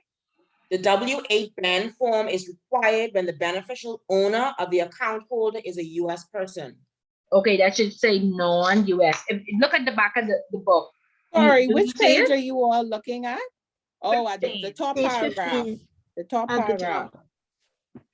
Disclosures by beneficial owners, offshore account which hold US securities must complete a W-8 Ben or W-8 Benny. The W-8 Ben form is required when the beneficial owner of the account holder is a US person. No, that should say non-US. That's Okay, incorrect. non. I have to let So we them, need to change that. let them look at that, yeah. And then it says the W-8 Benny is required when the beneficial owner of the account holder is a foreign or non-US person. And that should be entity, eh? It See, says a I foreign. don't have this version of the book that y'all have. So I'll have to get a copy from the office and see exactly what it says. So we'll ignore this paragraph and note what you're saying now. Right. See, I have it up on the screen. Do you see? Okay. It's W-8 Ben, right? It says you do not use this form if you are not an individual. Right. If you are a US citizen or US person, including a residential alien individual, you are a beneficial owner claiming that income is effectively connected with conduct of trade or business within the United States. Okay, so this is for foreign individuals. Right. Okay. Foreign to the United States. That's the W-8 Ben. Foreign persons, right? Yeah. This form does not cover entities. No, this is individuals only. Right. For Foreign entities, individuals. when you are foreign, it's the Right. E. See, look right under where it says Certificate of Foreign Status of Beneficial Owner. For use by individual entities must use foreign form W-8 Ben E. Right. Right. And US citizens must use W-9. So I'm just gonna cross out this paragraph in the. Yeah, and then I'll have Miss Dean, those look at it. Okay. Okay, so what's important is, do you see in the corner right under where it says Form W-8 Ben, right under there, it says the revision, October 2021. That means that this form was revised in October 2021. And so if you have persons trading in the market, it's against the law for these forms to expire. So the last form used to say 2017. So they are good for 3 years. What happens when you are reporting withholding tax? You are to do an audit to make sure that everybody that you're reporting for withholding tax has an October 2021 form, or your institution can be fined. Okay? Can you send it to us, please, Miss Bullock, because our booklet has the 2017 revised version. Right. So this is online. That book been around for, this is just to give you an example. So you Google this. And it's October 2021, so that means this form has just come up. So we've been waiting for them to update. You know what I mean? We've been waiting. Again, the book is just excerpts from online to give you a visual, right? You must look up the most current one, which just recently came out. So I can tell you, every institution has the October 2017. You could go and look at a file tomorrow, and you will see 2017. Because I am certain nobody has started the update process for these as yet. So Ms. Bullard, so you're saying that every 3 years the form expires. Right. The non-US citizen, foreign nationals should be send in one of these renewed. Yeah, every 3 years. Yeah. Okay. Yeah, so what companies have done, because they, suppose you have 800 of these, right? So what companies have done, some companies have created their own FACA form and they let it expire every 10 years. But some just prefer the US form because they didn't want to, make mistakes when they replicated it. So every 3 years again, and that's why I'm telling you, all of this tax thing this is a complete function that you need to hire an individual body at a senior level to ensure that this is done, because we had because of this $6 million tax problem that we had the IRS come in and they did a review and they said, your forms are expired. Do you know section blah, blah, blah, blah, blah is a form of a charge of some 200,000, some ridiculous amount he called off. Should, if your persons are trading and these forms are out of date, you know, so you want to be aware of that. So again, like I said, a lot of these laws just changed in 218 and these things are just being enforced. Okay, so just have it on your list to know that the forms do expire. Now on the W8 Ben E, let me try and pull up one of those. It's a bit more complex, and this is where you need to get a tax lawyer.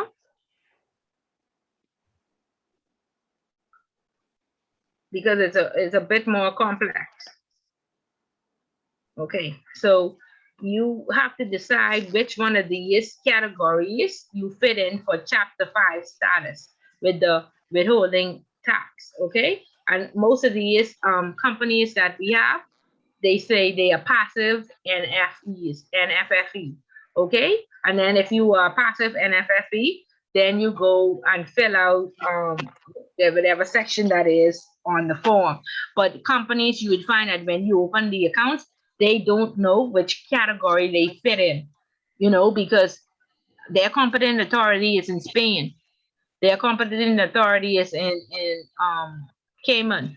And so you don't give tax advice because we don't know how their government versus the US government and what their treaties are and what their relationships are and how they structure their company. And this is why we say we don't give tax advice, because the tax lawyer has to go into that country and figure out how their laws are set up and under which category they will they will fall. Okay, and it's important because if there's a problem, you have to make sure that these persons are categorized properly. So don't take it lightly. A lot of time, person come in the bank, they open an account, they just fill out this form and we don't look back at it. We gone at those days. We have to start corroborating this information and making sure it's correct. We have to start checking these revision dates and making sure that if your company falls into one of these categories where this form has to be revised, it is revised. There are 2 or 3 categories under the Chapter 4 status where the form doesn't expire, but you would have to know which categories they are. I have it on a list somewhere, but for the most part, most of the on the individual form, it expires, and on this form, the majority of them expires. Is 2 or 3 of these categories. I think it's sponsored. If you're sponsored, then this form never expires. But then you have to determine, the tax lawyer has to determine that. And these are not the only forms. If you work at a larger bank and you deal like with correspondent banking or different structures or how the company is set up, I had to get a W8 IMY, but that's more complex, and so you would need to know, if you're the person dealing with this, you would need to know that this company did not need a W8 Ben E, but it needed an IMY, and I would have never known that until the tax lawyer said that. Okay, so that's the importance. Okay, so when I filed their Chapter 4 status, I had the correct form. So Ms. Bullock, Okay, the W9 expires what's their expiration date on the let's see. Let's see, because like I said, this is the first time I've been following to see when they were going to update. This 217, 18, 19, 20, they actually expired from last year. But the IRS, I guess, like around the world, everybody is behind. And so,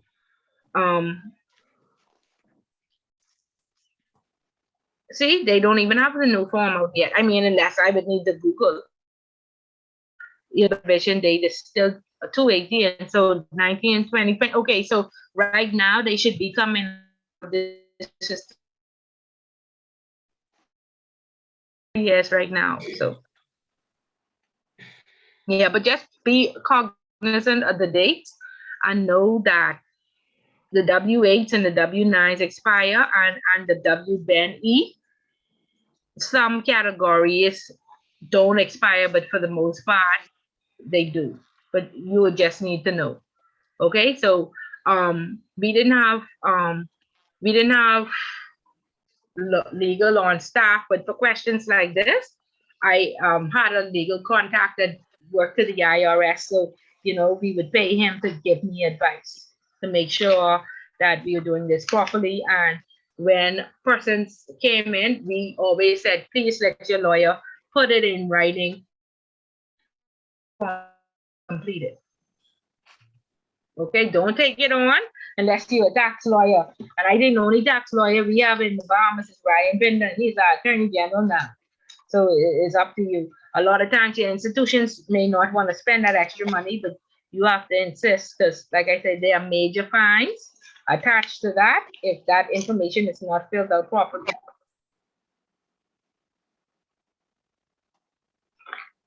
Okay? Right. So are we clear now on the forms? Because of course, know those forms and know how they are set up, because of course they are going to be multiple choice questions or 3 of them. So please ensure that you know all of those. Okay? Okay.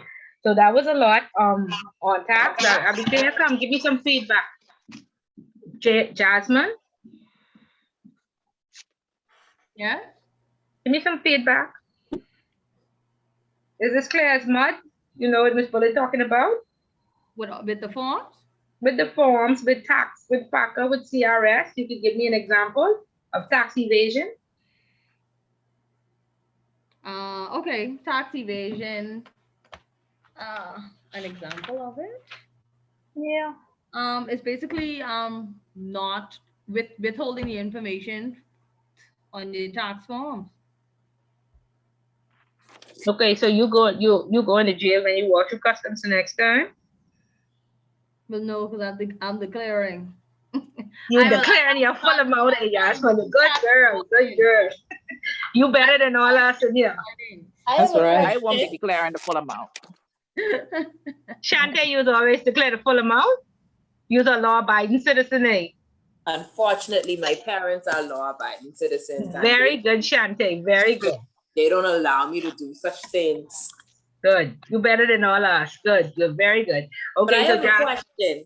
Okay, go ahead. With the CRS forms, the entity and the individual, when do they, well, I know, when do they use them? When do they use them? Like, when is the form required? At account opening. Is it possible for a company to provide both a CRS form and a WA Benny? One is US and one is the rest of the world. Europe, so you have to right, provide yeah. both. Oh. So you must Depending provide on the one client. CRS and one FACA. But So if you are US, then there's no need for CRS. The CRX, You right. see what I mean? Yeah. So you assess the customer. Yeah, at account opening, both forms should be filled out. Okay. But if the persons are US citizens, then they only need FACA. Okay. But if they from anywhere else in the world, they need FACA and CRS at account opening, and you are to ensure that the information is correct.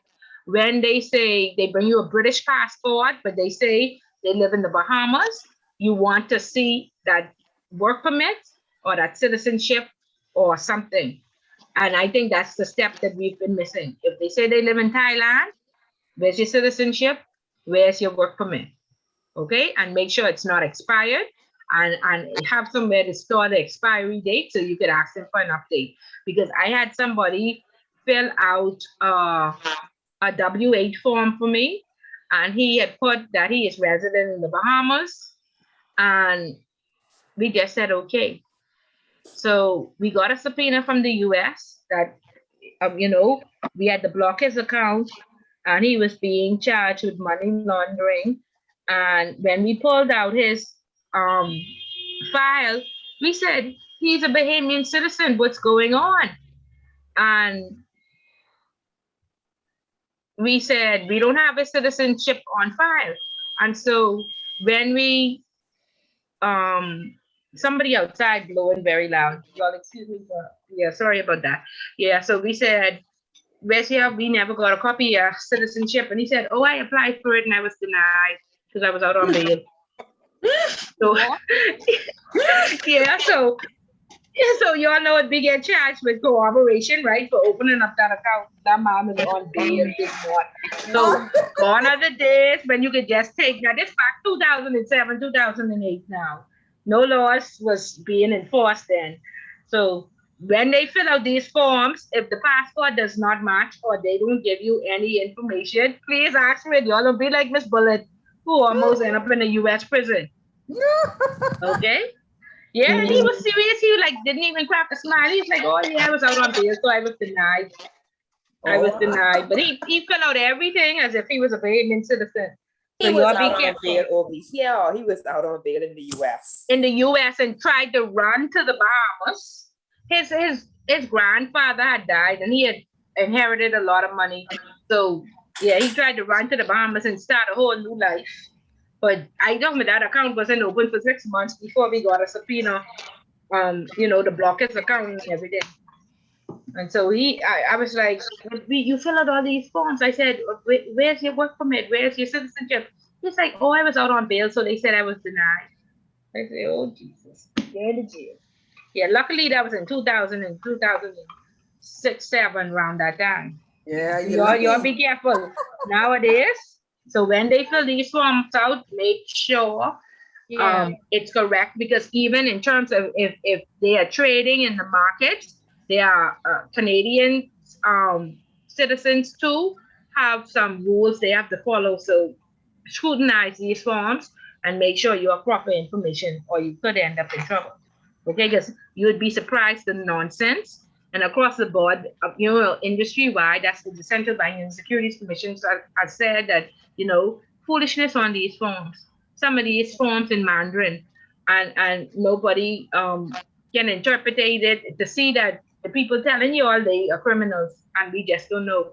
We had the whole criminal case printed in Spanish and placed on a file with the man in handcuffs, and we still open up the account because it was in Spanish. Okay, so y'all be careful of that. And when they fill out these forms, check them. When they say I make $2,000 a month, check corroborate that with the job letter. We just say, oh yeah, she bring in the job letter. We never read it. You see, Miss Bullet has only made $2,000 a month. She said she could deposit $10,000. We ain't asking her where the difference come from. We ain't checking her profile. So we don't even know what is suspicious. Ms. Fuller, another one is when they say that they are renewing their work permit or other forms of permit and different things that, you get the expired copy as well as the copy of the receipt of the application that is being processed. And I think there's a letter sometime that goes with it. Right, but we never follow up, right? We never follow up to see if they were approved or not. And some of these people are denied. Yeah, they're denied. Mm-hmm. Yeah, so you have to put so the law allows you 30 days, because sometimes you're doing business with governments or large institutions, so it's difficult for them to have all the documents in right up front.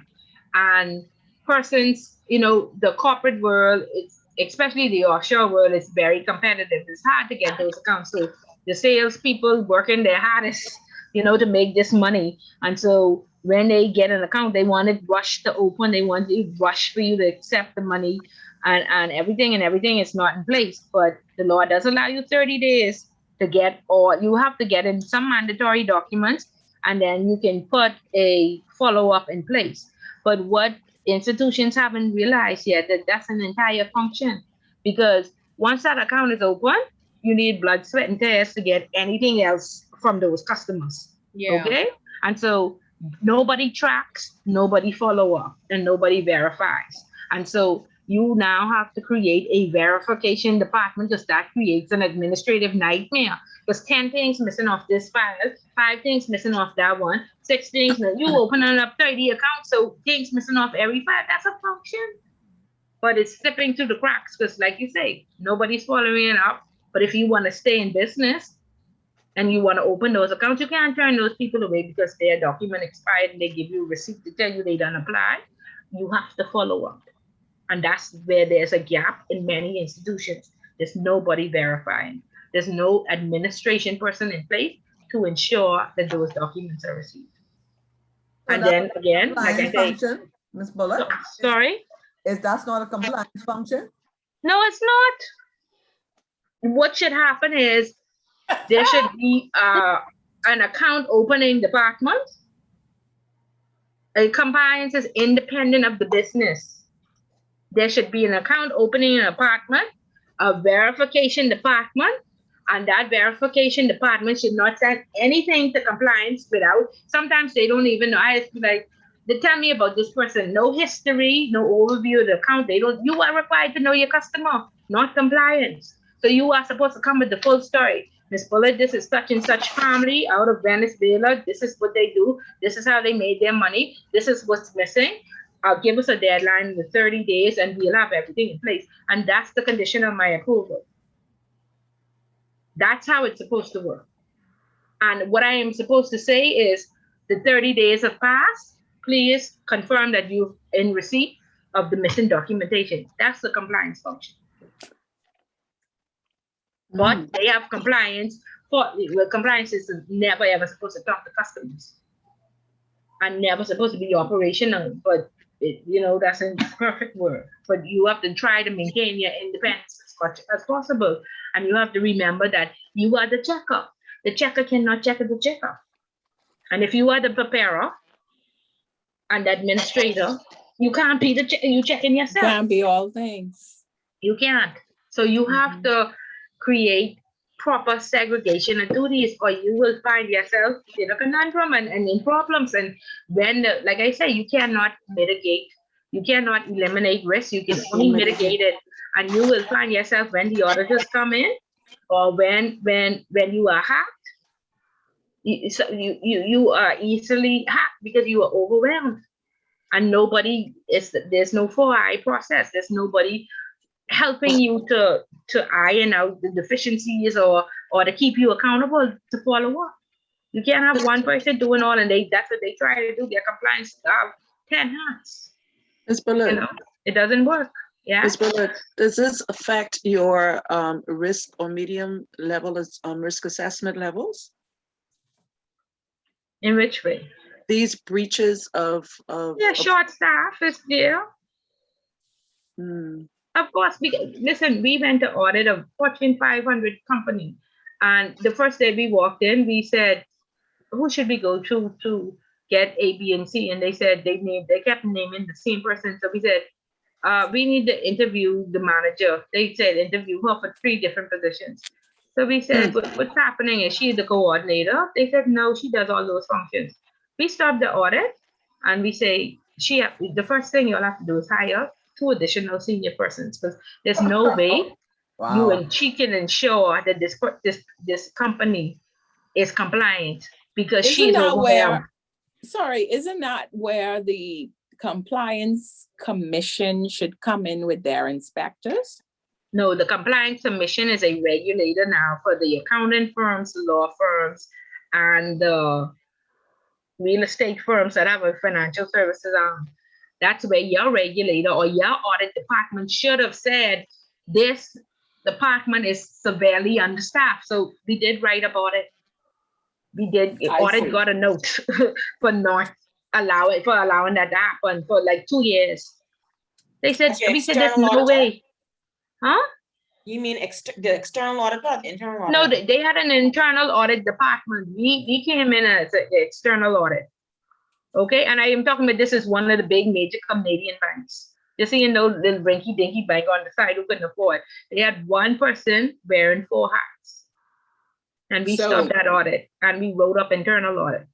So the compliance commission does not regulate whether or not financial institutions have the separation of jobs. No, your regulator would do that.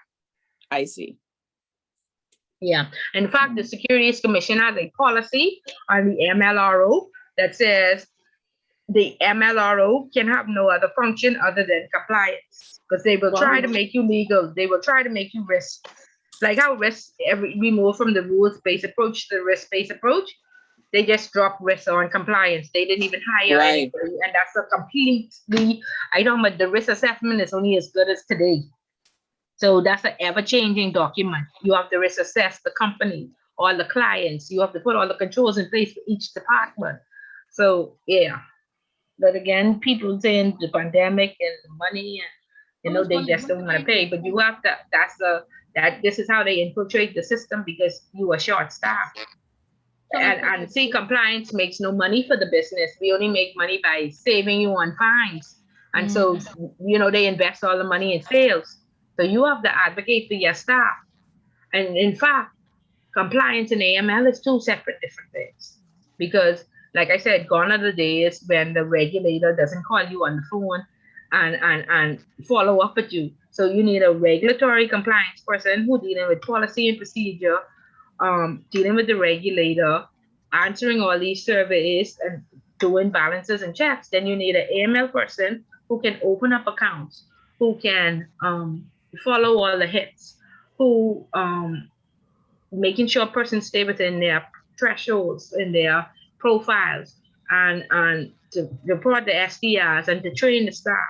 So that's two separate. AML is one, governance, risk, and compliance is the next. But risk, you need an entire risk department. And again, all of this depends on the metrics. And a lot of companies don't have metrics in place. So they don't know how many customers they have. They don't know which regions they deal with. They don't know the amount of transactions that you have each day to deal with. So in my department, I'm saying we approved 1,000 transactions for the month of October, all were high risk. We had 45 word check hits, 2 had needed SDR. So you have to create these metrics. We have 800 accounts. So we need and out of those 800 accounts, 200 are high risk. So we need 4 seniors to deal with those, because I only suggest or recommend that you give 50 high risk accounts to the seniors because they are very operational, and so these are the type of metrics you have to put in place. Then you would know how much people you have. Whereas medium and low, I give 100. And my juniors only have 100 accounts. They have 2 high risk just for practice. So if you don't know the dynamics of your business, then you're just operating every day and being affected by risk, and you don't even know. Wow. So you got to get some statistics in place to properly structure your business. And we working on accountability and responsibility. A lot of people, departments have a generic box and they just distributing the work. So nobody knows the customer. If you are to truly know these customers, you have to work with them. You can't just have a generic box and whoever available take the next request that come in the box. You can't know 800 people and be effective. You can't know people in Asia and Europe, and so you need an Asian desk, you need a European desk, you need a Latin American desk. Ms. Bullard, you really want these organizations pay for this? It's just structure. It's just structure. It has to. But see, you don't even know. You don't even know what you're dealing with, and so that's why we running around with chickens with no head, and this is why we could be infiltrated. Listen, when we was at industry briefing, when the laws were changing, what somebody stood up and said, could you close off these industry briefings and only let it go to the industry, because we don't know who in here is a hacker. And so the same time, at the same time, we getting the updates on the law. The hacker sitting next to me getting an update on the law. But the difference between me and him is he's not overwhelmed and underpaid. He could go lock up in his room the whole day and read this policy. I can't. So they said, could we have private meetings for the industry before we put it out to the public? And that's the truth. That's the truth, right? We just learning and we don't have time to read. Because we take off, we break our necks just to dress up and come to the survey to hear what you all have to say. And some of us ain't even going to hear, so we don't even know something changed. Right? And so we are at a disadvantage. That's a good point, though. Yeah, and this is why they can infiltrate our system. So gone are the days. Okay? We don't have no money to pay for no lawyer. We are not, if you watch Dirty Money, we are not the attorney general who gonna have a job with the law firm after the retirement. None of that. We have no dollars and no cents. When we have billion, that's that none of us have a million. Talk about a billion, okay? And we can do CSA bring $20,000, okay? So none of us have $20,000 to give to Seal. Wayne Monroe is a politician now. He ain't even practicing. You can't even call me, and who give you a little discount? Okay, know your laws, organize yourself, know who your clients are, because only poor people just go to jail. I keep saying this. Only poor people that go to jail. And they're going to use us who are new and upcoming and take advantage of us, because the hackers are going to infiltrate the system. We can only save ourselves by being able to say, this is what the policy says. These are the controls that I had in place, and I am not negligent. So I should not go to jail. But if you are negligent and you can't speak knowledgeably to the policy because you never read it, you don't even know what to say, or the institution you work for have a policy from 2004 and nobody complain about it and it don't make no sense, you're going to jail. You're going to jail. Yeah. Now they create a nice little white collar prison for us. They put it right on top of the what is it, Bethel Brothers Mortician? That's where the FIU was put you, because they was going in Central. They was putting us in Central to put us on the big bus. But they create a nice little white collar cell because the politicians had to go in that. So of course they couldn't go in Central. So they create a nice little cell on the top of Bethel Brothers for us to sit in whilst we await trial. All by the Naval Bethel building? Yes, right there. You get lock up right there, and then you go on the bus. Okay, but no, some of us have to go on the bus. No, you're laughing. I see. Some of us gotta go. Only poor people just go to jail. Get with like-minded people. Start brainstorming. Stop just playing and hanging out on the weekends. Hang out for 3 weekends, the 4th weekends. Build your network and make some money. Get your 5 revenue streams up. And please don't spend it on lawyer fees, unless it's for Dean, unless it's to make you rich, right? I don't, only for Dean. Dean and I don't do criminal law. Okay, but protect yourselves. Okay, you have to take this thing seriously, because, like I said, gone are the days. And the more international pressure we get, and we getting it, because when Brave just, like, he's speaking carelessly, he go and write a recommendation for a human trafficker. I mean, fine, do whatever you want to do, but it don't look good. That's why I don't see us having further prosecutions for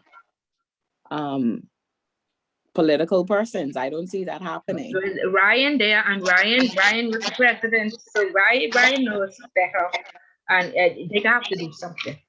I'm sorry, but they have to.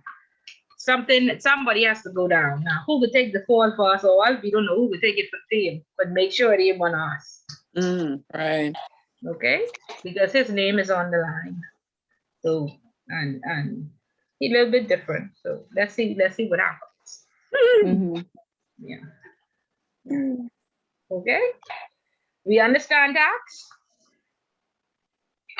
Every year, the competent,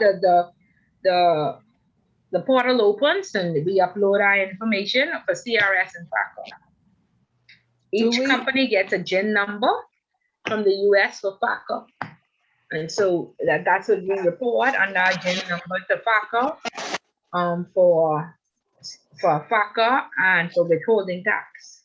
And you call that qualified intermediary. Sorry? Sorry. Oh, sorry. You mentioned it. Qualified intermediary status. Yeah. That is something we need to know too. No, I mean, no, you're not going to be tested on it, but you should be aware of that's how withholding tax is paid. Okay. Out of the securities, you may have a multiple choice question on withholding tax. Okay. But that qualified intermediary is just for awareness, because most of your institutions do it, and a lot of persons don't even know. So if your institution has a securities arm, more than likely,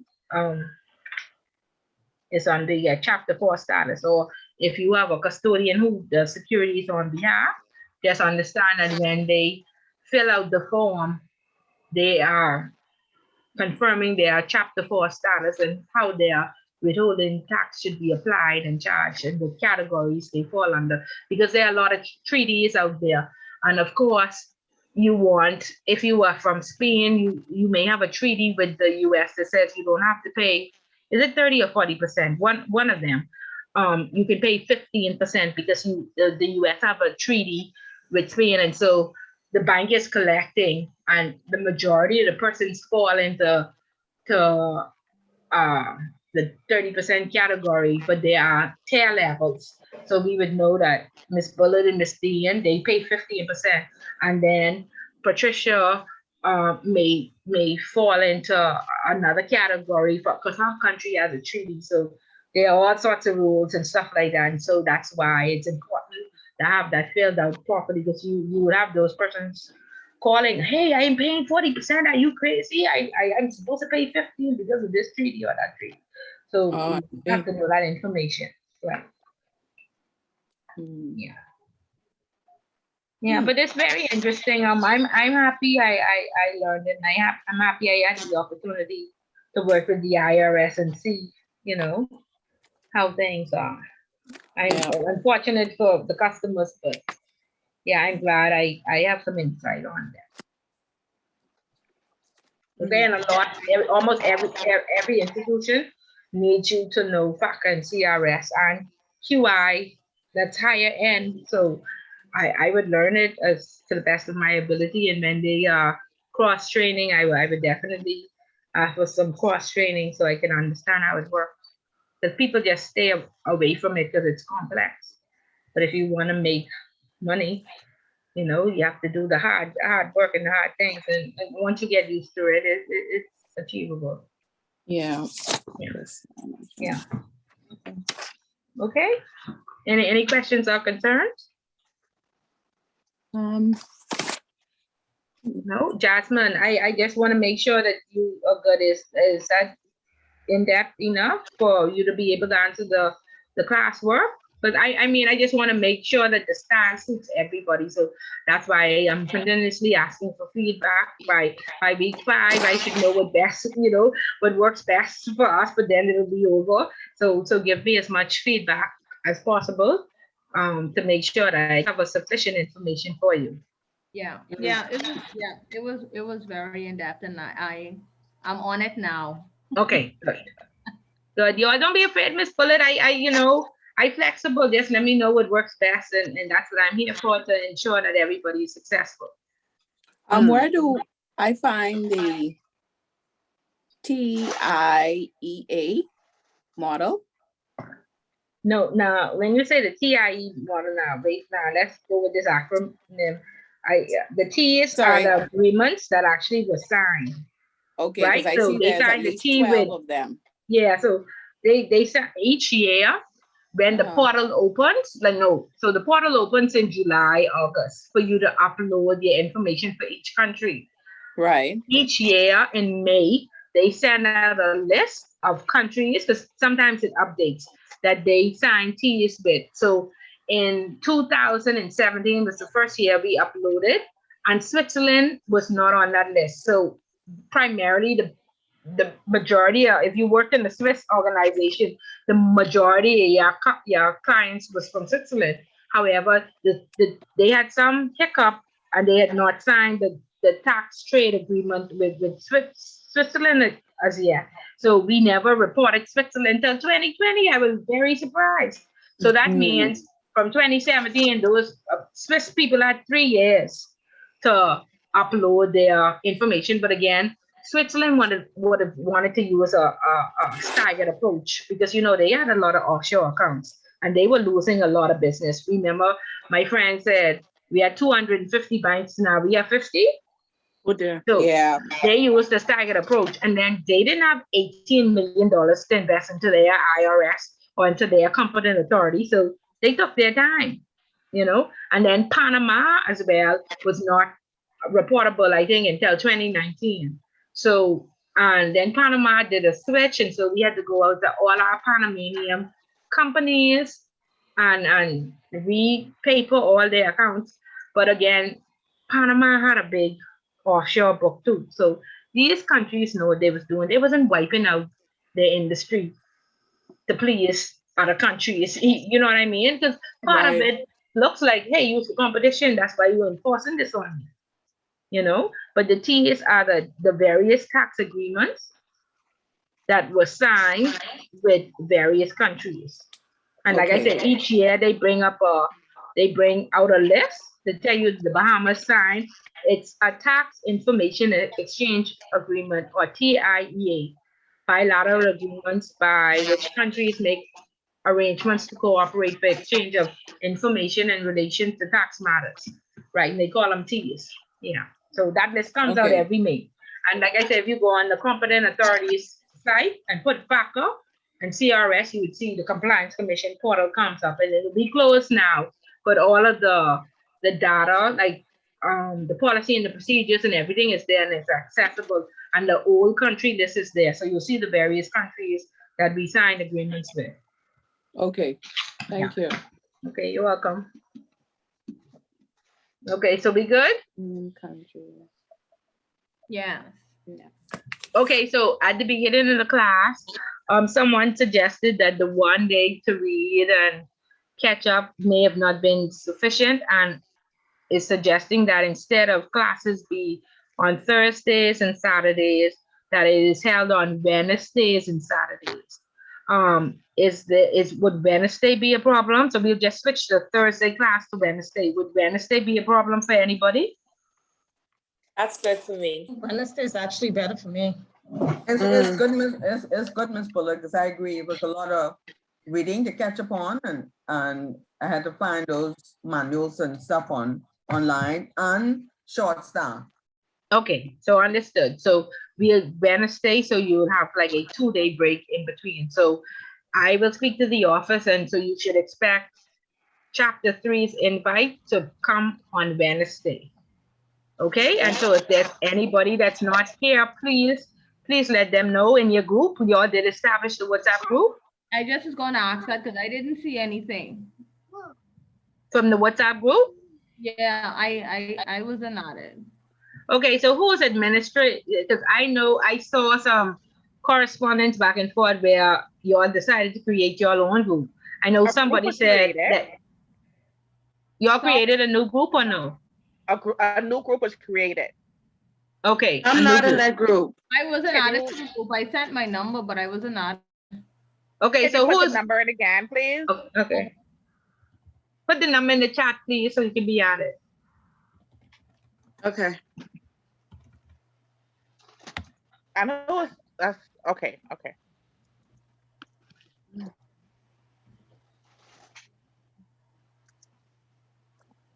Okay, just 2 person. Okay, sorry. Well, that's more than 2. That's everybody. Yeah. That's like 5. Sorry for the background noise.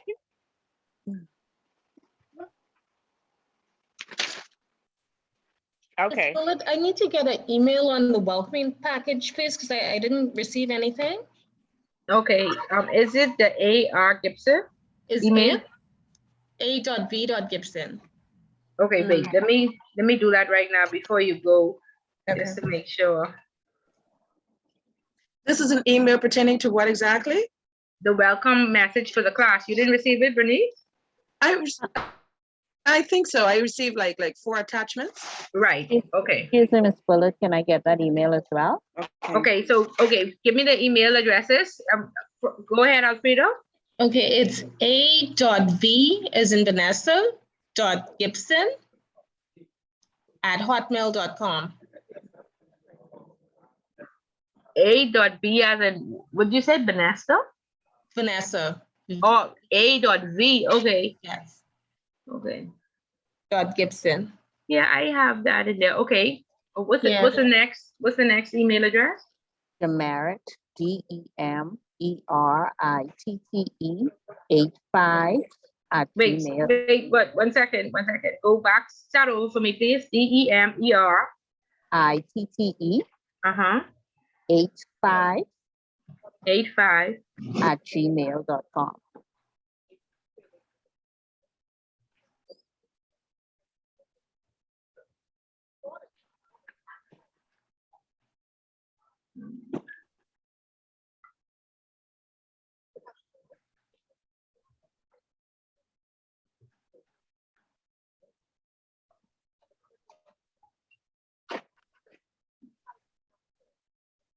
Okay, can you confirm that you just received it, please?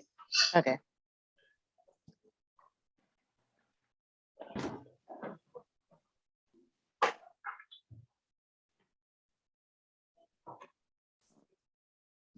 Nothing has come through yet. It may take a minute. Okay. Let me hit send and receive again.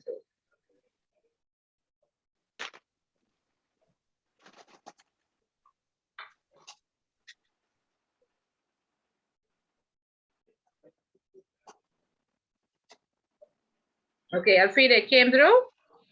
I haven't gotten anything as yet. Let me refresh. Yes, I got it. Thank Okay, you. great. Okay, great. And the merit just confirmed that you received it as well. Okay, I have it. Okay, great. Ebony, please put in the chat that class is on Wednesdays going forward, Wednesdays and Saturdays. So hopefully everybody would know that. And I'll have Miguel adjust the date and send out the invite on Wednesday. So you'll have sufficient days and we'll see how that works out. Okay, will do. Okay, great. That's Wednesday, 6 to 8:30? Yes. Okay.